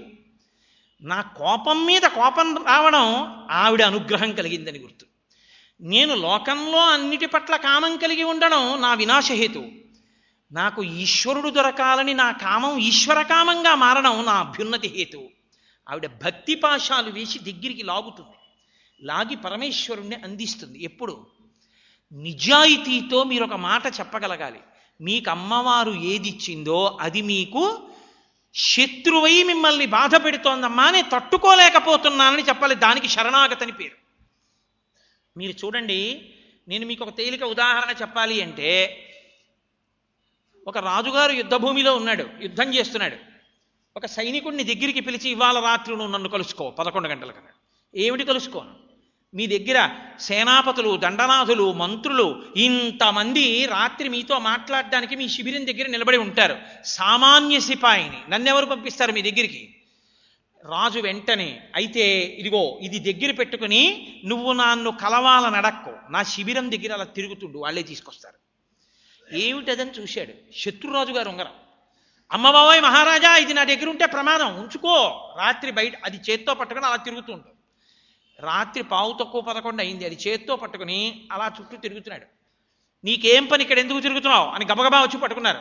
మరి రాజుగారు పడుకున్న శిబిరం అంటే మామూలుగా ఉంటుంది ఏంటి? రక్షణ. పట్టుకుని వెతికారు. శత్రురాజు ఉంగరం ఉంది. అమ్మ, వీడిని తీసుకెళ్లి రాజుగారి దగ్గర ప్రవేశపెడితే నాకు పదోన్నతి వస్తుంది. ముందు అందరినీ ఆపేసి వీడిని ఈడ్చుకుంటూ రాజుగారి దగ్గరికి తీసుకెళ్లారు. మహారాజా, వీడి చేతిలో శత్రురాజు ఉంగరం ఉంది, పట్టుకున్నాం. పట్టుకున్నారా? ఖచ్చితంగా 11 అయింది, మీరు బయటికి వెళ్ళండి, నేను చూస్తా వీడి సంగతి.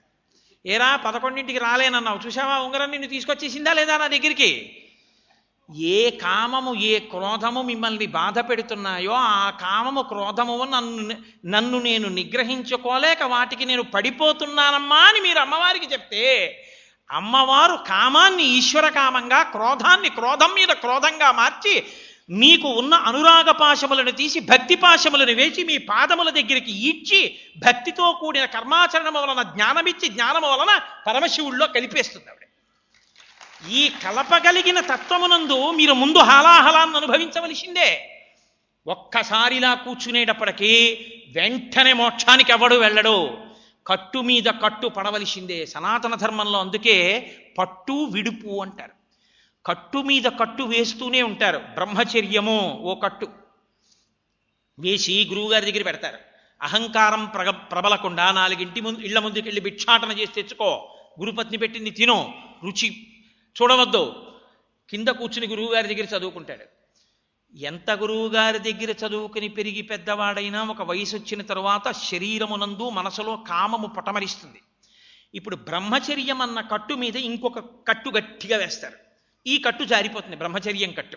ఇప్పుడు ఈ కట్టు గట్టి కట్టు, గృహస్థాశ్రమం కట్టు. ఇప్పుడు ఈ కట్టు వేసి కామాన్ని ధర్మంతో కలిపేస్తారు. ధర్మబద్ధమైన కామము వలన కొడుకనబడేటటువంటి అర్థము కలిగి పితృరుణం నుంచి విముక్తుడవుతాడు. కామము ధర్మబద్ధమై ఆ కామము తీరిపోతుంది. ఈ కామము నన్ను రక్షిస్తుందా, ఈ సుఖం ఒక సుఖమా అన్న భావన కలిగి వానప్రస్థానికి ఎడతాడు. గృహస్థాశ్రమ కట్టు జారిపోతుంది. వానప్రస్థం కట్టు కూడా ఒకనాడు జారిపోతుంది. తురీయాశ్రమానికి వెళ్ళిపోతాడు. ఇక అక్కడి నుంచి ఏ కట్లు కట్టవలసిన అవసరం లేకుండా అన్ని కట్లని గండ్రగొడ్డలతో నరికేసి పశుపాశ విమోచని, కట్లన్నీ తెంపేసి పశుపతిలో ఆవిడ కలిపేస్తారు. ఇది కట్టు మీద కట్టు అందుకేస్తారు. మీరు చూడండి, టొబాకో బెయిల్స్ అని వస్తుంటాయి, లేకపోతే జూట్ బెయిల్స్, అవి ముందు గట్టి తాడుతో కడతారు. ఎంత గట్టిగా కడతారంటే చాలా గట్టిగా ఉంది, ఇంకేం కింద పడదనుకుంటాం మనం. ఇప్పుడు దీన్ని మెషిన్ కిందకి పంపిస్తారు. మెషిన్ ఇలా దగ్గరగా నొక్కుతుంది. ఎంత నొక్కుతుందంటే చాలా గట్టిగా కట్టామనుకున్న కట్టు వదిలై ఊడి కింద పడిపోతుంది. ఇంక ఇప్పుడు చాలా గట్టిగా నొక్కేసి దాని మీద ఐరన్ బీడింగ్ వేసి నొక్కేస్తారు. నిప్పర్స్ అని వాటిని పెట్టి నొక్కేస్తుంది మిషన్. నొక్కేస్తే ఇప్పుడు అందులోంచి ఒక్క పొగాకు కూడా జారి కింద పడదు. ఇప్పుడు దాన్ని మీరు ఎత్తి రైల్లో బారాయండి, ఎందులో బారాయండి, ఎక్కడికి వెళ్ళనివ్వండి, వెళ్ళిన తర్వాత మళ్ళీ దాన్ని పెద్ద కత్తెర తీసుకొచ్చి ఆ కత్తెరతో ఆ వేసిన బీడింగ్ని తెగ్గొట్టాలి. తెగ్గొడితేనే మీరు లోపల నుంచి బయటికి తీయగలరు, పొగాకు కానీ లేకపోతే ఆ గోగునార కానీ.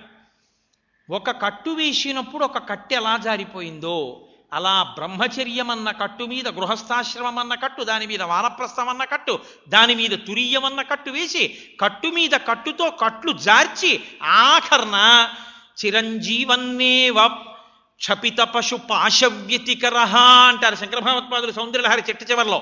పశుపాశములనన్నింటినీ జార్చేస్తున్నాడు. జార్చి శివుడిలో కలిపేస్తుంది. ముందు హాలాహలం ఉంటుంది. ఏమిట్రా బాబోయ్, ఈ కామం ఏమిటి, క్రోధం ఏమిటి, సంసారం ఏమిటి, నేను ఎప్పటికి తేల్తాను, ఇది నన్ను తినేస్తోంది, వేడేమిటి, నేను ఎలా తట్టుకుంటాను, ఈ బాధ కలిగిన నాడు నువ్వు శంకరుడి వాసద్వారము ముందు నిలబడి చెప్పాలి. ధూర్జటి చెప్పాడు అలా. రోషీరోయదు కామినీ జనుల తారుణ్యోరు సౌఖ్యంబులన్ బాసీబాయదు పుత్ర మిత్రధన సంపద్భ్రాంతి వాంఛాలతల్ కోశీకోయదు నామనంబకట నీకున్ ప్రీతిగా సత్క్రియల్ చేసీ చేయదు దీని త్రుళ్ళన సవే శ్రీకాళహస్తీశ్వర అని చెప్పుకున్నాడు కాబట్టి ఉద్ధరింపబడ్డాడు. కాబట్టి అనుగ్రహ స్వరూపంలో అమృతం పుట్టే ముందు హాలాహలం ముందొస్తుంది. ఈ హాలాహలాన్ని స్వీకరించడానికి కూడా ఆయనే ఆధారం. మీరప్పుడు పట్టుకోవలసింది ఆయన్నే. అందుకే శంకర భగవత్పాదులు షట్పది స్తోత్రం చేస్తే ఈ క్షీరసాగర మదనం గురించి ప్రస్తావన చేసినప్పుడు ఈ తాత్విక విచారణ చేస్తారు. కాబట్టి ఇప్పుడు నాకు చెప్పండి, లౌకికమైన రక్షణ అయినా, మీకు ఆకాశంలో నీలలోహిత రుద్రుడిగా కనపడినా, తల్లిదండ్రులుగా లోకానికి శిక్ష వేసి రక్ష చేసి కాపాడినా, లేదు మీరు మోక్ష మార్గంలో ప్రయాణం చెయ్యాలనుకున్నప్పుడు మీ సాధనలో మొట్టమొదట అడ్డొచ్చేవి విషమే. ఎందుకో తెలుసా అండి, సాధన యందు మీరు నిలబెట్టవలసింది మనసుని, అక్కడే ఫెయిల్యూర్. నిలబెట్టలేం.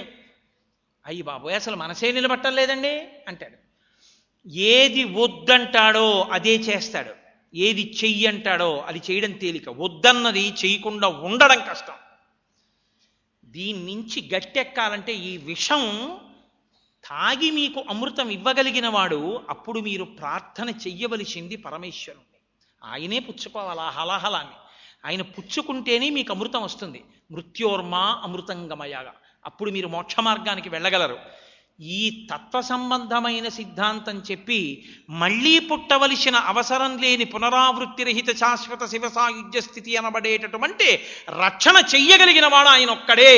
కాబట్టి ఆయన రక్షకుడయా అని చెప్పడానికి అశనం గరళం చాలు. ఇంకంతకన్నా నేను ఇవాళ దాని గురించి ప్రస్తావన చేస్తే ఆ పాదం దగ్గరే ఉండిపోయేటట్టున్నాను. కాబట్టి మహానుభావుడు శంకర భగవత్పాదులు అన్నారంటే శంకరుడు పనికి మాలినవాడు అని కాదు ఆయన ఉద్దేశ్యం.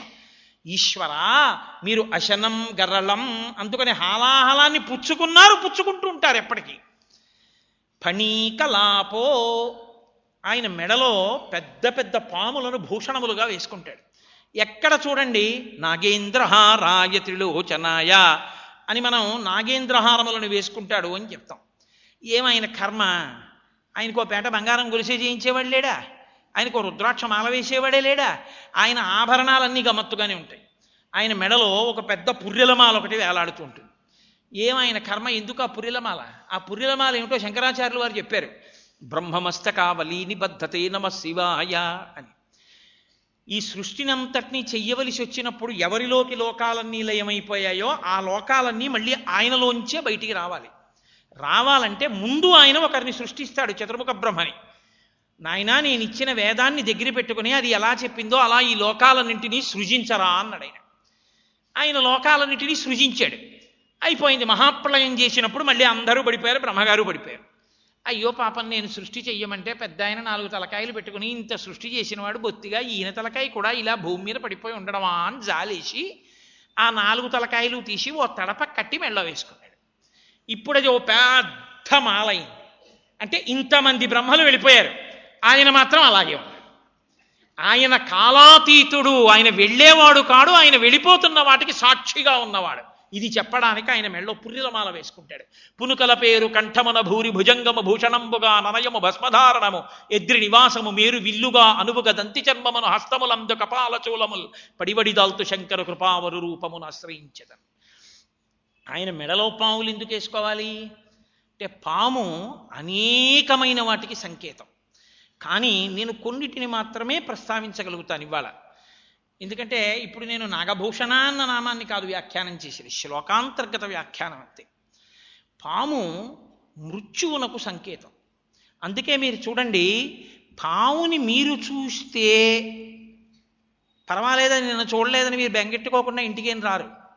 నేను చూసి వచ్చేసాను కానండి, అది నన్ను చూసిందేమో అన్నదే అనుమానం అంటారు. అని మంత్రించిన చోళ్ళు తెచ్చుకుని ఇల్లంతా చల్లించుకుని ఓ మంచం ఎక్కి కూర్చుంటాడంతే.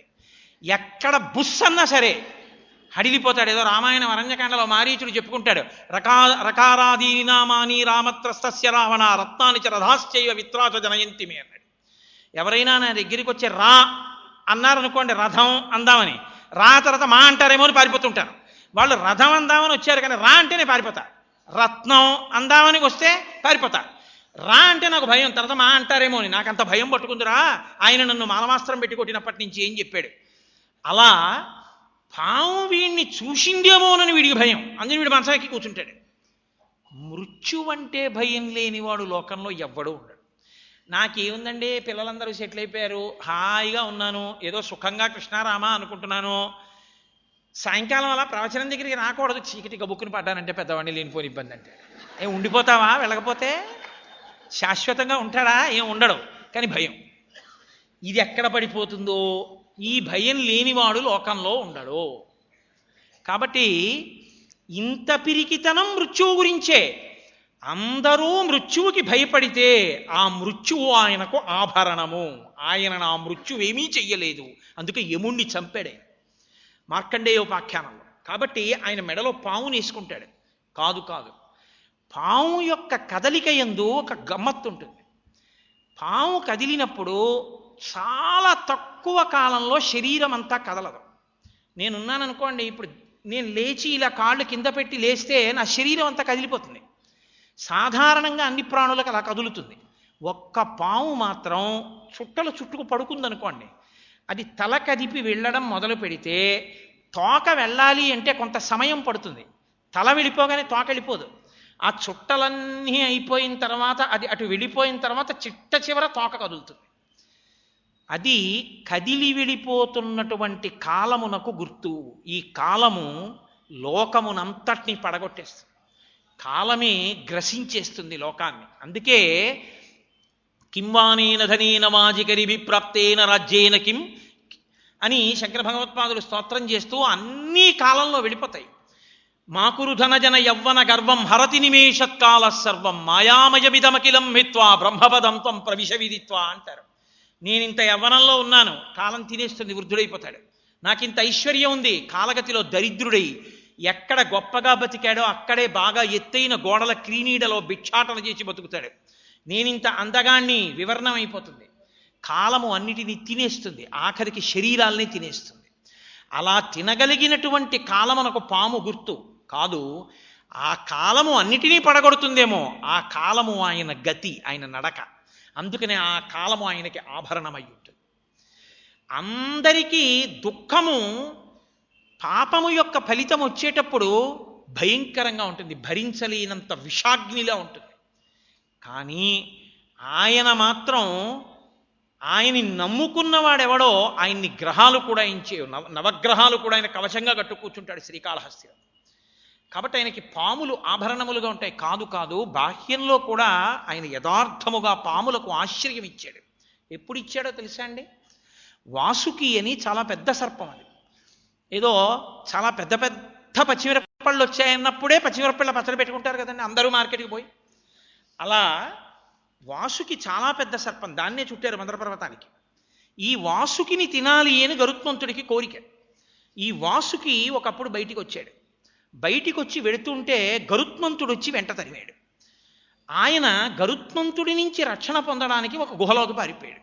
ఇప్పుడు గరుత్మంతుడు గుహలోకి వెళ్ళి కొడదామని గరుత్మంతుడు ఆతతపక్షమారుతరయ కంపిత ఘూర్ణితాచల వ్రాత మహర్ణవుండు అంటారు మహాభారతంలో. అలా రెక్కల్ని అల్లాడిస్తూ వెళుతుంటాడు ఆయన.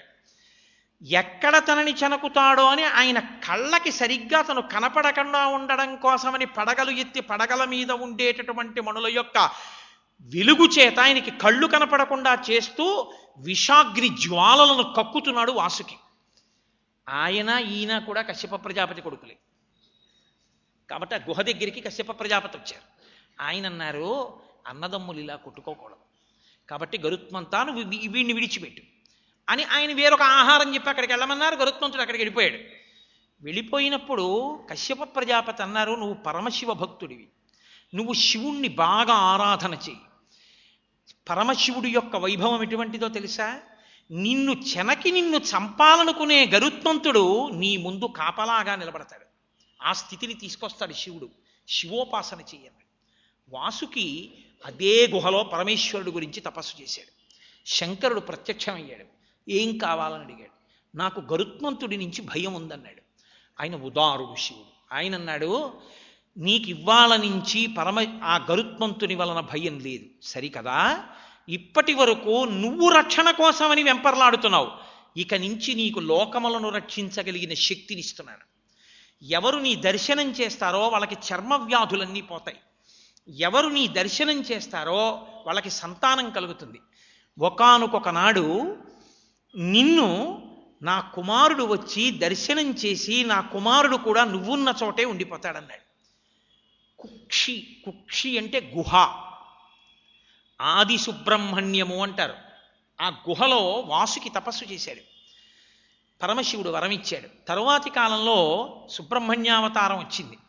ఆయన రాక్షస సైన్యాన్ని సంహరించిన తర్వాత ఇంద్రుడు దేవసేననిచ్చి వివాహం చేశాడు. వివాహం చేయబడినటువంటి క్షేత్రమే కుక్షి క్షేత్రం కర్ణాటక రాష్ట్రంలో. అప్పుడు వాసుకి వెళ్ళి అడిగాడు, మీ తండ్రి గారు నాకు వరం ఇచ్చారు, నువ్వు ఇక్కడ వెలియవలసింది అని. నేను ఇక్కడ వెలుస్తాను, పైన నేనుంటాను, కింద నువ్వుండు అని ఆ పైన ఉన్నటువంటి సుబ్రహ్మణ్యుడి కింద వాసుకి పడగలు విప్పి ఉండేటట్టుగా అనుగ్రహించారు. తన వరం వల్ల తన కొడుకు ఆ వరాన్ని నిలబెట్టి గౌరవించి తన తండ్రితనానికి మర్యాదనిచ్చాడు కాబట్టి, తన గురించి తపస్సు చేశాడు కాబట్టి, వాళ్ళిద్దరినీ వదిలి ఉండలేక పరమేశ్వరుడు వచ్చి అక్కడ లింగంగా నిలబడ్డాడు. అక్కడ ఆయన నిలబడి నేనే అహిర్భుజ్ఞ అని ఒక పేరు ఆయనకి. పాము పడగ దేన్ని మొయ్యదు. పాము పడగలా విప్పింది కదా అని దాని మీద మీరు 1 కేజీ వంకాయలు ఎట్టి మోసుకురా అంటే అదేం పట్టరాదు. ఆ పడగలు మొయ్యడానికి ఏం పనికిరావు. కానీ ఆదిశేషుని యొక్క పడగలు ఈ భూభారాన్నంతటిని వహిస్తాయి. ఆదిశేషుని యొక్క పడగలలో పరమశివుడు ఉండి భూభారాన్ని వహిస్తాడు. అందుకని అహిర్భుజ్ఞ అని పేరు ఆయనకి. నా చేత అనుగ్రహింపబడిన వేరొక పాము ఆదిశేషుడు కనుక ఆదిశేషుడు కూడా ఇక్కడ వచ్చి ఉండాలన్నారు. అందుకే మీరు కుక్షి క్షేత్రానికి వెళ్ళి చూస్తే అర్చకులు భోజనం చెయ్యగా మిగిలిపోయినటువంటి విస్తళ్ల మీద చర్మ వ్యాధులు ఉన్న వాళ్ళు ఆ విస్తళ్ళు తీసి దాని మీద దొల్లుతూ ఉంటారు. ఆ చర్మ వ్యాధులు పోతాయి. అక్కడ అక్షయపాత్ర దర్పణ తీర్థంలో దర్పణం కొట్టుకొచ్చాయండి. కలలోకి వచ్చి ఈశ్వరుడు చెప్తే ప్రవాహానికి అడ్డంగా నిలబడి దొరికాయి. ఇప్పటికీ అక్షయపాత్రకి నైవేద్యం పెట్టి తీసుకొచ్చి సుబ్రహ్మణ్యుడికి నైవేద్యం పెడతారు కుక్షిక్షేత్రంలో. మీరు ఇప్పటికీ అక్కడికి వెడితే పైన సుబ్రహ్మణ్యుడు, కింద వాసుకి, కింద ఆదిశేషుడు, కింద శివలింగం, 4 ఉంటారు. కానీ ఆదిశేషుని యొక్క విషపు గాలులకి వాసుకి విషపు గాలులకి ఎదురుగుండా వచ్చేటటువంటి భక్తులు తట్టుకోలేకపోతున్నారని పరమశివుడు ఆజ్ఞాపించాడు. ఆ విషాన్ని విరగ్గొట్టగలిగిన శక్తి గరుత్మంతా నీకొక్కడికే ఉంది. కాబట్టి నువ్వు వచ్చి అక్కడ స్తంభంలా నిలబడి వాసుకి విడిచిపెట్టే విషాన్ని నువ్వు పుచ్చుకొని ఆయనిచ్చే నమస్కారాలు వాసుకి ఇచ్చి వాసుకి అనుగ్రహాన్ని భక్తులకి ఇస్తూ ఉండని. గరుడ స్తంభంగా వచ్చి గరుత్మంతుడు నిలబడి వాసుకి విషాన్ని బుచ్చుకుని ఆయన అనుగ్రహాన్ని భక్తులకు ఇచ్చి భక్తుల యొక్క విన్నపాలన్నీ వాసుకి చేరుస్తున్నాడు. వాసుకుని తరిమినటువంటి వాణ్ణి వాసుకి రక్షకుడిగా, వాసుకి మాట వినవలసిన వాడుగా తీసుకొచ్చి నించోపెట్టాడు. కాదు కాదు, స్కాంద పురాణంలో ఒక ఆఖ్యానం ఉంది. మణినాగము అని ఒక పేరు, దానికి అలవాటు. అది ఎప్పుడు శివ శివ శివ శివ శివ శివ అంటుంటుంది. ఆ పాము ఒక రోజున పుట్టలోంచి బయటకు వస్తూ శివ శివ శివ అంటూ వెళ్ళిపోతుంది. పైనుంచి గరుత్మంతుడు వచ్చాడు. ఆయన పాముని తన్నుకు పోదామని వస్తుంటే అది నిర్భయంగా నేను శివనామం చెప్తుండగా నన్ను గరుత్మంతుడు ఏం చేస్తాడని వెళ్ళిపోతుంది. గరుత్మంతుడు తన్నబోయాడు. అన్నీ తెలుసున్నవాడు సర్వజ్ఞ, ఆయనకి తెలియదండి. ఆయన వెంటనే నందిని పిలిచి మణినాగాన్ని కాపాడు అన్నాడు. ఆయన వెంటనే శ్రీ మహావిష్ణువుకి వెళ్ళి చెప్పారు, అయ్యా గరుత్మంతుడు చెనకబోతున్నాడు, శివాజ్ఞ, మణినాగమును చెనకకూడదు. గరుత్మంతుణ్ణి వెంటనే శ్రీ మహావిష్ణువు పిలిచి నువ్వు ఆ మణినాగమును చెనకవద్దు అన్నారు. తినబోతున్న ఆహారాన్ని వద్దు అని ఎవరు నిర్బంధించకూడదు, కాబట్టి నేను తింటాను అని గరుత్మంతుడు మణినాగం మీదకి వెళ్ళాడు. శ్రీ మహావిష్ణువు గరుత్మంతుడిలో ఉన్న శక్తిని ఉపసంహారం చేశారు. ఒక సామాన్యమైన పిట్ట నేల మీద పడిపోయినట్టుగా గరుత్మంతుడు నేల మీద పడిపోయాడు. పడిపోయి అప్పుడు ఆర్తితో విష్ణువుని ప్రార్థన చేశాడు, శివాజ్ఞని ఎదిరించి ఎప్పుడు తిరక్కో, ఇంకెప్పుడు మణినాగం జోలికి వెళ్ళకని మళ్ళీ గరుత్మంతుడికి శక్తినిచ్చారు. ఆ మణినాగము వాసుకి రెండిటిని పైకెత్తి తనని ఆశ్రయించాయి కాబట్టి పరమ ప్రేమతో తన మీద వేసుకుని ఆభరణాలుగా స్వీకరించారు. కాబట్టి ఆయన నాగాభరణుడు. లోకంలో మీరు ఏదైనా వ్రతం చేసి అయ్యా ధాన్యం ఇస్తానండి అన్నారనుకోండి వస్తారు, సువర్ణదానం చేస్తానన్నారనుకోండి వస్తారు, రజితాదానం చేస్తానండి అన్నారనుకోండి వస్తారు, నేను త్రాచుపావును దానం చేసుకుందాం అనుకుంటున్నానండి అన్నారనుకోండి ఎవరు రారుపుచ్చుకోవడం, ఎవరు వస్తారు? కానీ పరమేశ్వరుడి గొప్పతనం ఏమిటో తెలుసా అండి? తనని ఆశ్రయించినటువంటి పాముల్ని రక్షించడం కాదు, వాటిని ఎత్తి మెడలో వేసుకున్నాడు. వేసుకున్నవాడు కాబట్టి ఆయన నాగాభరణుడు. ఆయన ఎవరిని రక్షించడు? మీరు ఇంకొకటి చూడండి, అసలు సహజంగా ఏదంటే భయం ఉంటుందో అది వచ్చినా శివుణ్ణి ఆశ్రయించి ఉండగా అదేం చేయలేదు. పాముకి అగ్ని అంటే భయం, పిల్లపాములు కూడా ఆయన్ని చుట్టుకుని ఉంటాయి, ఉంగరాలు కూడా ఆయనకి పిల్లపాములే. అలాంటి శంకరుణ్ణి పట్టుకుని ఉన్నటువంటి పాములు ఆయన హాలాహలమనబడేటటువంటి అగ్నిహోత్రాన్ని పుచ్చుకుంటున్నప్పుడు భయపడి ఒకటి కింద పడిందా? శివుణ్ణి పట్టుకుని ఉండగా చెనకగలిగినది ఏదీ లేదు. ఆఖరికి శివశక్తి, శివానుగ్రహం ఉన్నవాణ్ణి నవగ్రహాలు కూడా బాధ పెట్టడం సాధ్యం కాదు, నన్ను నమ్మండి. నాతో ఒకానొకప్పుడు ఒక జ్యోతిష విద్వాంసుడు వచ్చి అన్నాడు, అయ్యా నేను ఇప్పుడే మీకు తెలుసున్న వారి జాతకం చూసి వచ్చాను, ఆయన అలోమని ఏడుస్తూ గుండెలు బాదుకుంటూ ఉండాలి, ఆయన భార్య ఉండకుండా ఏడాది క్రితమే వెళ్ళిపోవాలి, ఆయన భార్య ఎలా బతికుంది, అంత సంతోషంగా ఆయన ఎలా ఉన్నాడండి అన్నాడు. నేను ఆయన జీవన విధానమేమో ఆయన భక్తి ఏమిటో చెప్తే ఆయన అన్నాడు, నిజమేను సుమండి, అంతటి శివభక్తి తత్పరుల్ని గ్రహాలు కూడా ఏమీ చేయలేవేమో అన్నాడు. కాబట్టి ఆయనని ఆశ్రయించిన వాళ్ళని ఎవరూ ఏమీ చేయలేరు. మార్కండేయుణ్ణి యమధర్మరాజే ఏమీ చేయలేకపోయాడు. కాబట్టి ఆయన శక్తిని, ఆయన రక్షకత్వాన్ని చూపిస్తుంది. కాబట్టి అశనం గరళం ఫణీకలాపో వసనం చర్మచ. గృహస్థు ఒక్క వస్త్రాన్ని వేసుకోకూడదు. వేదంలో పటలపన్నం మనకి స్పష్టంగా చెప్తూ ఉంటుంది. భోజనం చేసినా, ఉపవాసన పడతాం కాబట్టి భోజనం చేసినా, దైవకార్యం చేసినా, పెద్దల దగ్గరికి వెళ్ళినా ఎడంభుజం మీద ఉత్తరీయం ఉండి తీరాలి. ఉత్తరీయం లేకుండా వెళ్ళకూడదు. ఆ ఉత్తరీయం కుడిభుజం మీదకి వచ్చింది అంటే అమంగళం అని గుర్తు. కాబట్టి ఒక్క ఎడంభుజం మీదే వేసుకుంటారు. అలా ఎడంభుజం మీద వేసుకునేటటువంటి ఉత్తరీయం ఒకటైతే కింద మొలకి కట్టుకునేటటువంటి వస్త్రం ఒకటి. వస్త్రద్వయం అంటారు, అందుకే 2 వస్త్రాలు ఇస్తారు. 2 వస్త్రములను వస్త్రద్వయంగా ఇస్తారు. పరమేశ్వరుడు కూడా కృత్తివాస అని ఆయనకు పేరు.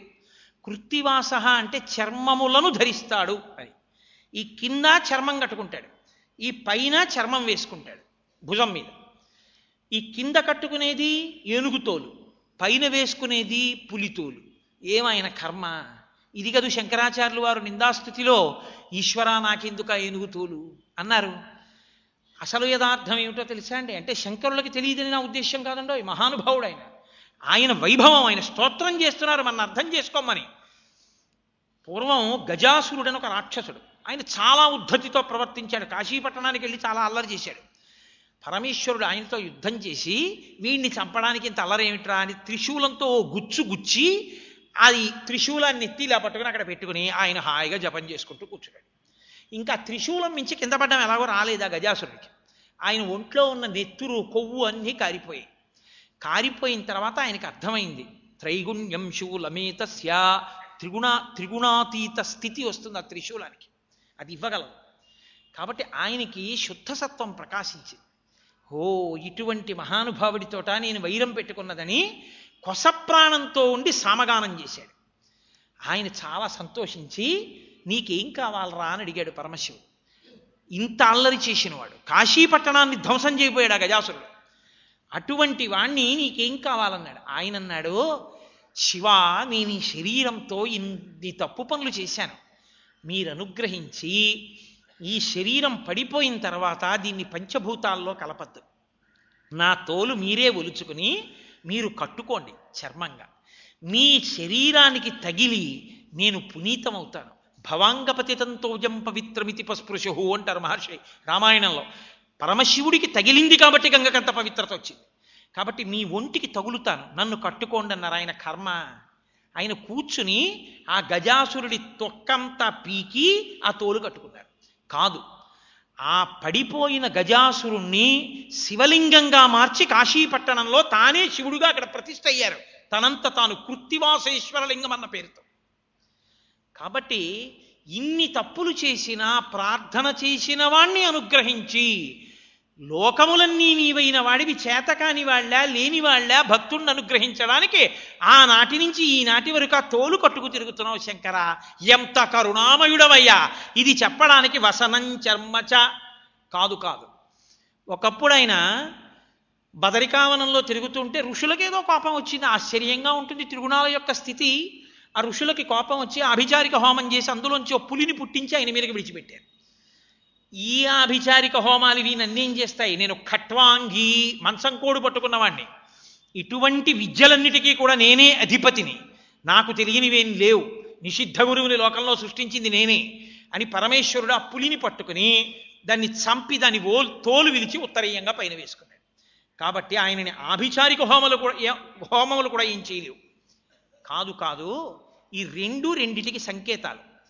గజాసురుడు అంటే గజ అటు ఇటు వేయండి, జగ. జగ అంటే జాయతే గచ్చతే ఇది జగత్, వచ్చి వెళ్ళిపోయేటట్టు కనపడేదంతా జగమైతే అదే నామరూపములు. నామరూపములే మాయ. మాయ అంటే ఏదో కాదు, మాయ అంటే నామరూపములే. యథార్థమును కప్పిపుచ్చి నామము రూపము పెడితే మాయా అని పేరు. అందుకే దంతిదారు అంటారు. తండ్రి కొయ్యతో ఉన్న ఏనుగుని తీసుకొచ్చి కొయ్య ఏనుగుని అక్కడ పెట్టాడు. కొడుకు అన్నాడు, నాన్నగారండి ఏనుగు ఎంత బాగుందో నాన్నగారండి, నా ఏనుగు కాళ్ళు నాన్నగారండి, ఏనుగు తొండం నాన్నగారండి, ఏనుగు దంతాలు నాన్నగారండి అన్నాడు. తండ్రి అన్నాడు, అది కొయ్య నాన్న అన్నాడు. కొడుకు అన్నాడు, ఏంటి నాన్నగారండి కొయ్య అంటారు, ఇది ఏనుగు నాన్నగారండి అన్నాడు. ఎవరిది సత్యం? తండ్రిది సత్యం. అది కొయ్య. కొయ్య ఏనుగుగా కొడుక్కి కనపడుతోంది, ఇది ఏనుగు అంటున్నాడు. ఇది ఏనుగు దంతం అంటున్నాడు, ఇది ఏనుగు తొండం అంటున్నాడు. నామరూపములను మాత్రమే చూడడం, అసలు వస్తువుని విడిచిపెట్టడమే మాయా. చాలా తేలిగ్గా అర్థం అవ్వాలి అంటే ఒక్కటే ఉదాహరణ, బంగారం కొట్టుని మించినటువంటి ఉదాహరణ ఇంకోటి ఉండదు.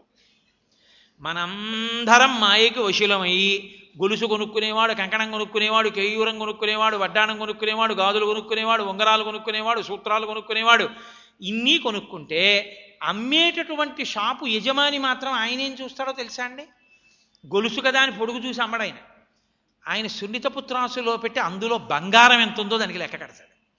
ఆయనకి గొలుసా, ఉంగరమా, కేయూరమా, కంకణమా కాదు, ఆ బంగారం ఎంత ఆయన చూస్తాడు. మనం ఏం చూస్తాం? బంగారమును చూడం. బంగారము ఏదిగా మారిందో దాన్ని మనకు ఎలా ఉంటుందో చూసుకుని ఆ పేరుతో కొనుక్కుంటాం. వడ్డాణం దాచామంటాం. దానికి పెద్దలు ఒక మాట చెప్తుంటారు, వెనకటికి కొట్లో కూర్చుని ఉండగా 104 జ్వరం వచ్చింది ఓ యజమానికి, బంగారం కొట్టు యజమానికి. ఆయన వెంటనే గబగబా కొట్టు షట్టర్లు దింపేశాడు, తాళాలు వేసేశాడు, తూలుతూ ఇంటికి వెళ్ళిపోయాడు, పడుకున్నాడు. మర్నాడు ఉదయం తగ్గిపోయింది జ్వరం. ఒరే రాత్రి తీవ్రమైన జ్వరంలో ఏమిటో గబగబా కొట్టు తలుపులు వేసేసి షట్టర్లు దింపి తాళాలు వేసాను. సరిగా తాళాలు వేసానో లేదోరా, జ్వర ప్రకోపంలో వెళ్ళి బంగారం అంతా ఉందో లేదో చూసిరా, నేను 10ంటికి ఎడతానన్నాడు కొడుకు వెళ్ళి గబగబా షాప్ తీసి అన్నీ చూసి మళ్ళీ తాళాలు వేసి వచ్చేసి, నాన్నగారండి కొట్లో బంగారం లేదు. మళ్ళీ జ్వరం వచ్చినంత పని అయిపోయి పరిగెత్తుకుంటూ ఉన్నవాడు ఉన్నట్టు కొట్టుకెళ్ళాడు. వెళ్ళి తలుపులు తీసి చూశాడు. హురిని అసాధ్యం, గోల బంగారం అంతా ఉంది కదరా అన్నాడు. బంగారం ఎక్కడుంది నాన్నగారండి? గొలుసులున్నాయి, ఉంగరాలున్నాయి, వడ్డాణాలున్నాయి, కేయూరాలున్నాయి, కంకణాలున్నాయి, బంగారం ఇది. ఓరే వడ్డాణాలే బంగారం, కంకణాలే బంగారం, కేయూరమే బంగారం. బంగారము లేని ఆభరణం రాదు, ఆభరణం లేకుండా బంగారం ఉంటుంది ముద్దగా. ఈశ్వరుడు లేని లోకం లేదు, లోకం లేకపోయినా ఈశ్వరుడు ఉంటాడు. నీకు మాయచేత నామరూపాలు కనపడుతున్నాయి, ఉన్నది ఈశ్వరుడే. విశ్వనాథుడున్నాడు, విశ్వముగా నీకు కనపడుతోంది. కాబట్టి విశ్వం అన్న నామమునకు వ్యాఖ్యానమే విష్ణు సహస్రం. కాబట్టి ఈ మాయని తీయగలిగిన వాడు, ఈశ్వర దర్శనం ఇప్పించగలిగిన వాడు, లోకమునందు లోకేశ్వరుణ్ణి, విశ్వమునందు విశ్వనాథుణ్ణి దర్శనమిప్పించగలిగిన వాడెవరో, ఎవడు మాయ అన్న తెర తీయగలడో వాడు ఏనుగు తోలు తీసి కట్టుకున్నవాడు. పులి కోర్కెలకి గుర్తు. మాయ ఒకెత్తైతే కోర్కె పులిలా వెంట తరుగుతూ ఉంటే ఆ కోర్కెలకి చిక్కి పరిగెడుతుంటాడు. ఆ కోర్కెలనబడేటటువంటి పులి చేత గ్రసింపబడి ఆఖరికి భాగవతంలో ఒక విచిత్రమైన విషయం ఉంది. చేసిన సంకల్పములలో తీరిన కోరికలు ప్లస్ తీరని కోరికల వలన దుఃఖము = జీవితము. అంతే, అంతకన్నా ఇంకేముంది? కోరికలన్నవి జీవితాన్ని అలా పాడు చేసేస్తాయి అంతే తప్ప అసలు ఈ కోరిక తీర్చుకుని కోరిక తీరదు, వాసనగా మారుతుంది.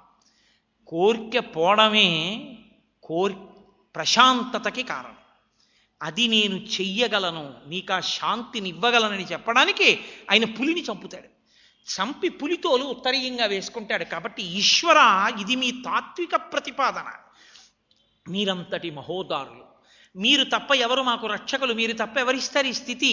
కాబట్టి వసనం చర్మచ వాహనం మహోక్ష. ఒక ముసలి ఎద్దు ఎక్కి తిరుగుతావు శివ అన్నారు. కాదు, ముసలి ఎద్దు ఎక్కి తిరగడం కాదు. అది ఏ ఎద్దో తెలుసా అండి? ఈ కృతయుగం అవనివ్వండి, త్రేతాయుగం అవనివ్వండి, ద్వాపరయుగం అవనివ్వండి, కలియుగం అనివ్వండి, మనుష్యుడన్నవాడు పట్టుకోవలసిందంతా ధర్మమే. తెలియడం ధర్మం కాదు, అనుష్ఠించడం ధర్మం. ధ్రియతే వాజనైరితి ధర్మం అంటుంది అమరకోశం. నువ్వు పట్టుకోవాలి, నువ్వు అనుష్ఠించాలి. నీకు తెలిస్తే ధర్మం అవదు. సాయంకాలం సంధ్యావందనం చెయ్యాలని నాకు తెలుసు, ధర్మం కాదు. నువ్వు సంధ్యావందనం చేశావా? ధర్మం. నీ ధర్మం నువ్వు చేయడం అంటే నువ్వు చెయ్యవలసింది నువ్వు చేయడమే. తెలిసి ఉండడం ధర్మం కాదు. ధర్మం చెయ్యడానికి తెలిసి ఉండడం ప్రాతిపదిక అంతే.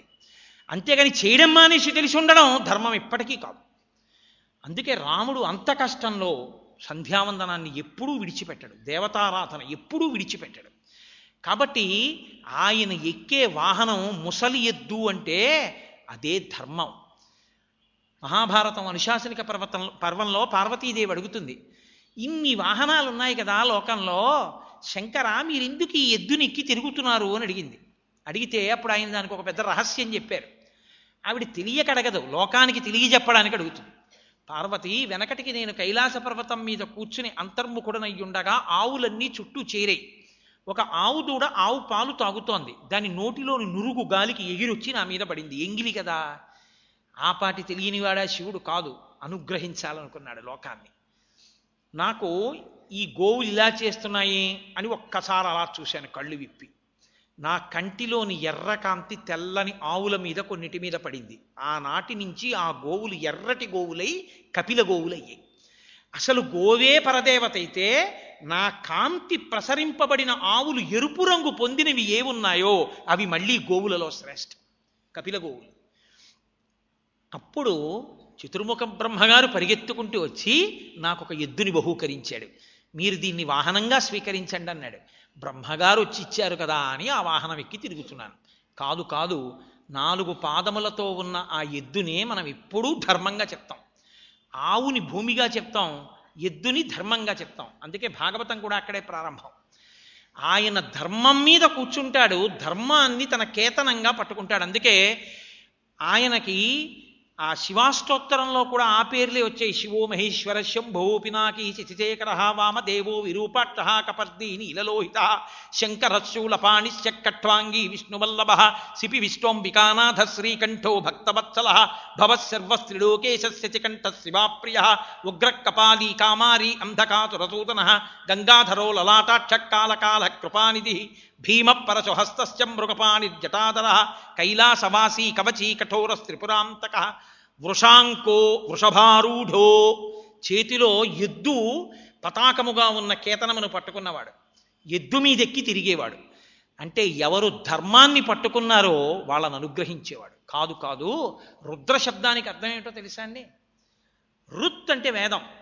వేదముల ద్వారా ధర్మాన్ని లోకానికి చెప్పి ఆ ధర్మాన్ని అనుష్ఠింపచేసి ధర్మము వలన సమస్త కామములను మీకు వర్షించి ఆ ధర్మ మార్గములో ఉన్న కారణం చేత పాపపుణ్యములు లేకుండా చేయించి మోక్ష మార్గము వైపుకి నడిపించగలిగిన సమర్థుడెవరో ఆయనకి రుద్రుడని పేరు. కాదు కాదు, రుత్ అంటే పాపం, ప్రతిబంధకం.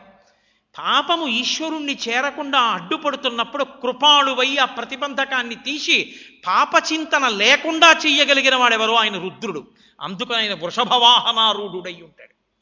అటువంటి వాడు కనుక వాహనం మహోక్ష. కాబట్టి శంకర మమదాస్యసి కిం కిమస్తి శంభో, శివా నాకివ్వడానికి మీ దగ్గరే ఉన్నాయి.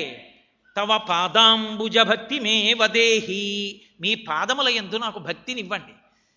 ఏమీ లేవా? ఆయన పాదములు పట్టుకుంటే ఏవి కావాలో అన్నీ వచ్చేస్తాయి. ఇది మనం అర్థం చేసుకోవాలని శంకరాచార్యులు వారు అలా ఎందుకన్నారు అని ఆలోచించాలని మనం అలా ఆలోచించి ఆ స్తోత్రాన్ని అర్థం చేసుకుని పరమశివుని యొక్క కృపకు పాత్రులం కావాలని శంకర భగవత్పాదుల యొక్క ఆవేదన తప్ప శంకరులు ఇలా అన్నారని చెప్పడానికి కాదు ఆ శ్లోకం. కాబట్టి జగద్గురువులుగా వారు ఏ స్థాయిలో కూర్చుని మనని ఉద్ధరిస్తున్నారో మనం అర్థం చేసుకోవాలి. ఒక్కొక్కసారి మామూలుగా చెప్పారనుకోండి అర్థం కాదు. వెనకటికి చచ్చిపోయే ముందు తండ్రి కొడుకుల్ని పిలిచి 3 మాటలు చెప్పి చచ్చిపోయాడు. అమ్మకి అన్నం పెట్టవద్దు, విత్తు వేసి పందిరెయ్యవద్దు, దేశమంతా క్షామం వస్తే ఇంట్లో గోతులెట్టండి. అలాగే నాన్నగారు అన్నాడు, ఆయన చచ్చిపోయాడు. ఏమిటంటే మా నాన్నగారు చచ్చిపోయే ముందు అమ్మకి అన్నం పెట్టవద్దు, విత్తు వేసి పందిరెయ్యవద్దు, దేశంలో క్షామం వస్తే ఇంట్లో గోతులు పెట్టండి అన్నాడు. ఏమిటండి అర్థం అంటే అందరు పండితులు మీ నాన్న చచ్చిపోయే ముందు సంధి ప్రలాపం, దానికి అర్థం ఏంటో అమ్మకి అన్నం పెట్టద్దని ఎవడైనా చెప్తాడు ఆదరబామన్నారు.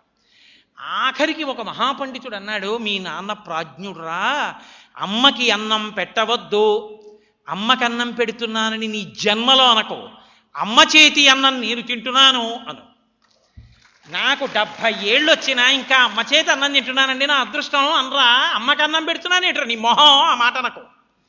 విత్తు పెట్టి పందిరెయ్యవద్దు, ఇవాళ విత్తనం పెట్టి రేపు పందిరేద్దాం అనుకుంటావు, ఏదో ఊరెడతావు, ఈ పందిరి కింద పాకుతుంది, అందరూ తొక్కేస్తారు, రావలసిన కాయలు రావు. ముందు పందిరేసి విత్తనం పెట్టు, అందుకని విత్తు వేసి పందిరెట్టవద్దు అన్నాడు. పందిరేసి విత్తు పెట్టు.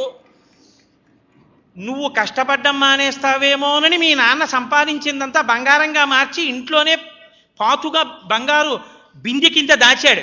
కానీ ఆ విషయం ఇప్పుడే చెప్పేస్తే నువ్వు సోమరిపోతువై ఏమీ సంపాదించకుండా బంగారం బిందె తీసుకుని బతుకుతావేమోనని దేశమంతా క్షామం వస్తే ఇంట్లో గొయ్యి పెట్టు, అప్పుడు ఇది దొరుకుతుంది, దాన్ని పెట్టు బతుకు, అంతేగాని ముందే పని మానేకు అని చెప్పడానికి ఈ 3 చెప్పాడు రా అన్నారు. ఇప్పుడు తండ్రి గారు చెప్పింది కఠినంగా ఉన్నట్లు అనిపించినా దాంట్లో కొడుకులు బతకడానికి మార్గం ఎలా ఉందో అలా శంకరాచార్యుల వారు పరమశివుణ్ణి నీ దగ్గర ఉన్నవి నాకు పనికిరావన్నట్టు చెప్పినట్టు శంకరాచార్యులు వారు అలా ఎందుకున్నారని మీరు విచారణ చేసినప్పుడు పరమశివ వైభవం మీకు గోచరమై అది మనకి రక్షణని కృప చేస్తుంది. కాదు కాదు, ఈ శ్లోకాన్ని ఇంకోలా తిప్పండి, ఒక్కలా తిప్పేస్తానంతే. ఇప్పుడు ఆ శ్లోకాన్ని అంతటినీ మళ్ళీ అంత తిప్పడానికి సమయం లేదు. శంభో, శంభో అంటే అర్థం ఏమిటో తెలుసా అండి? కేవలం సుఖాలు అనుభవించేయడం కాదు. ఎప్పుడూ ఇక బతికున్నంత కాలం సుఖం సుఖం సుఖం సుఖం అవశ్యాన్ని శరీరాన్ని అందరి డబ్బు నాకే రాని అని పూజ చేయడానికైతే ఇంకెందుకు ఆ శరీరం? కాదు, సుఖములు అనుభవించి అనుభవించి అనగా వేదమంగీకరించిన సుఖములు అనుభవించి ఈ సుఖము సుఖమా అన్న పరిశీలన చేసి దాని వలన వైరాగ్య సుఖాన్ని పొంది వైరాగ్య సుఖము చేత అన్నిటి మధ్య ఉన్నా దేనితో సంగం లేకుండా గాలి చూడండి, మల్లెపూల పందిరి మీద కడుతుంది, సువాసన అవుతుంది, పట్టింపు లేదు. కుళ్ళిపోయిన కుక్క శవం మీద కడుతుంది, పట్టింపు లేదు. అన్నిటి మీద వెళ్ళినా దేనితో పట్టింపు లేని గాలిలా సుఖములు ఇవి సుఖములా అని ప్రశ్న వేసి దేనితోని సంగము లేని వైరాగ్య సుఖాన్ని పొంది తొట్టతుదన మోక్ష సుఖాన్ని పొందాలంటే శం సుఖమిచ్చి ఈ సుఖము సుఖమా అన్న ప్రశ్ననిచ్చి ప్రశ్న వలన వైరాగ్య సుఖమునిచ్చి వైరాగ్యముతో కూడిన కర్మానుష్ఠానము వలన జ్ఞానమిచ్చి ఆ జ్ఞానము వలన మోక్ష సుఖమునిచ్చేటటువంటి ఓ పరాత్పరా నీవు తప్ప నాకెవడు రక్షకుడు ఇది చెప్పడానికి శంభో. అప్పుడు ఈ రక్షకత్వం అంతా వైరాగ్యానికి తిరిగి ఇన్ని చెప్పడానికి అశనం గరళం ఫణీకలాపో వసనం చర్మచ వహనం మహోక్ష మమదాస్యసి కిమస్తి శంభో తవ పాదాంబుజ భక్తిమేవ దేహి. శంకర భగవత్పాదులు తప్ప ఎవరు చెప్పగలరు ఇలా శ్లోకాన్ని. అది ఆయనకే చెల్లింది. రేపటి రోజు బుధవారం. రేపు ఉదయం 8 గంటలకి పాండురంగస్వామి దేవాలయంలో ఒక అత్యద్భుతమైన కార్యం జరగబోతోంది. కాత్యాయని వ్రతం మామూలుగా అక్కడక్కడ చేస్తూ ఉంటారు, కానీ భాగవతంలో కాత్యాయని వ్రతాన్ని మార్గశీర్ష మాసంలో గోపికలు చేశారు. కాత్యాయని మహామాయే మహాయోగిన్యధీశ్వరి నందగోప సుతందేవి పతిమ్మే కురుతే నమ అంటూను. పాండురంగడి ఆలయంలో, పాండురంగడు కృష్ణుడే కదండి, పాండురంగడి ఆలయంలో కన్యపిల్లలు కాత్యాయని వ్రతం చేయడం అద్భుత విశేషం. 108 మంది కన్యపిల్లలు కూర్చుని మంచి స్వరం తెలిసిన్నటువంటి వేద పండితులు ఆ కాత్యాయని వ్రతం చేయిస్తారు. ఆ కాత్యాయని వ్రతం చూడడమే సౌభాగ్యహేతు. 2 సప్తర్షుల యొక్క భార్యలుగా ఉపాసన చేసి 7 సువాసినుల్ని కూర్చోపెట్టి రేపు పూజ చేస్తారు. అది మామూలు పూజ అని మీరు అనుకోకండి. అసలు సువాసిని పూజ అంటే ఇవాల్టి రోజున ఏం చేస్తున్నారంటే చాలా చోట అమ్మవారి నామాలే చదివేస్తున్నారు. సువాసిని సువాసిన్యర్చన ప్రీత అంది అమ్మవారు. లలితా సహస్రంలో సువాసిని అమ్మవారు. సువాసిని అన్న నామము ఎవరి పట్ల అన్వయమవుతుందో, ఎంత గొప్ప స్థితి ఉందో సువాసినికి చెప్పడానికి 108 నామాలతో ఆ నామాలు మీరు విని తీరాలి. సువాసిని పూజ చూస్తే అమ్మవారి అనుగ్రహం కలిగి మంగళసూత్రాలు రక్షింపబడతాయి. పిల్లపాపలు సంతోషంగా ఉంటారు. ఇందాక చెప్పానుగా అన్ని అనుగ్రహాలు వస్తాయి.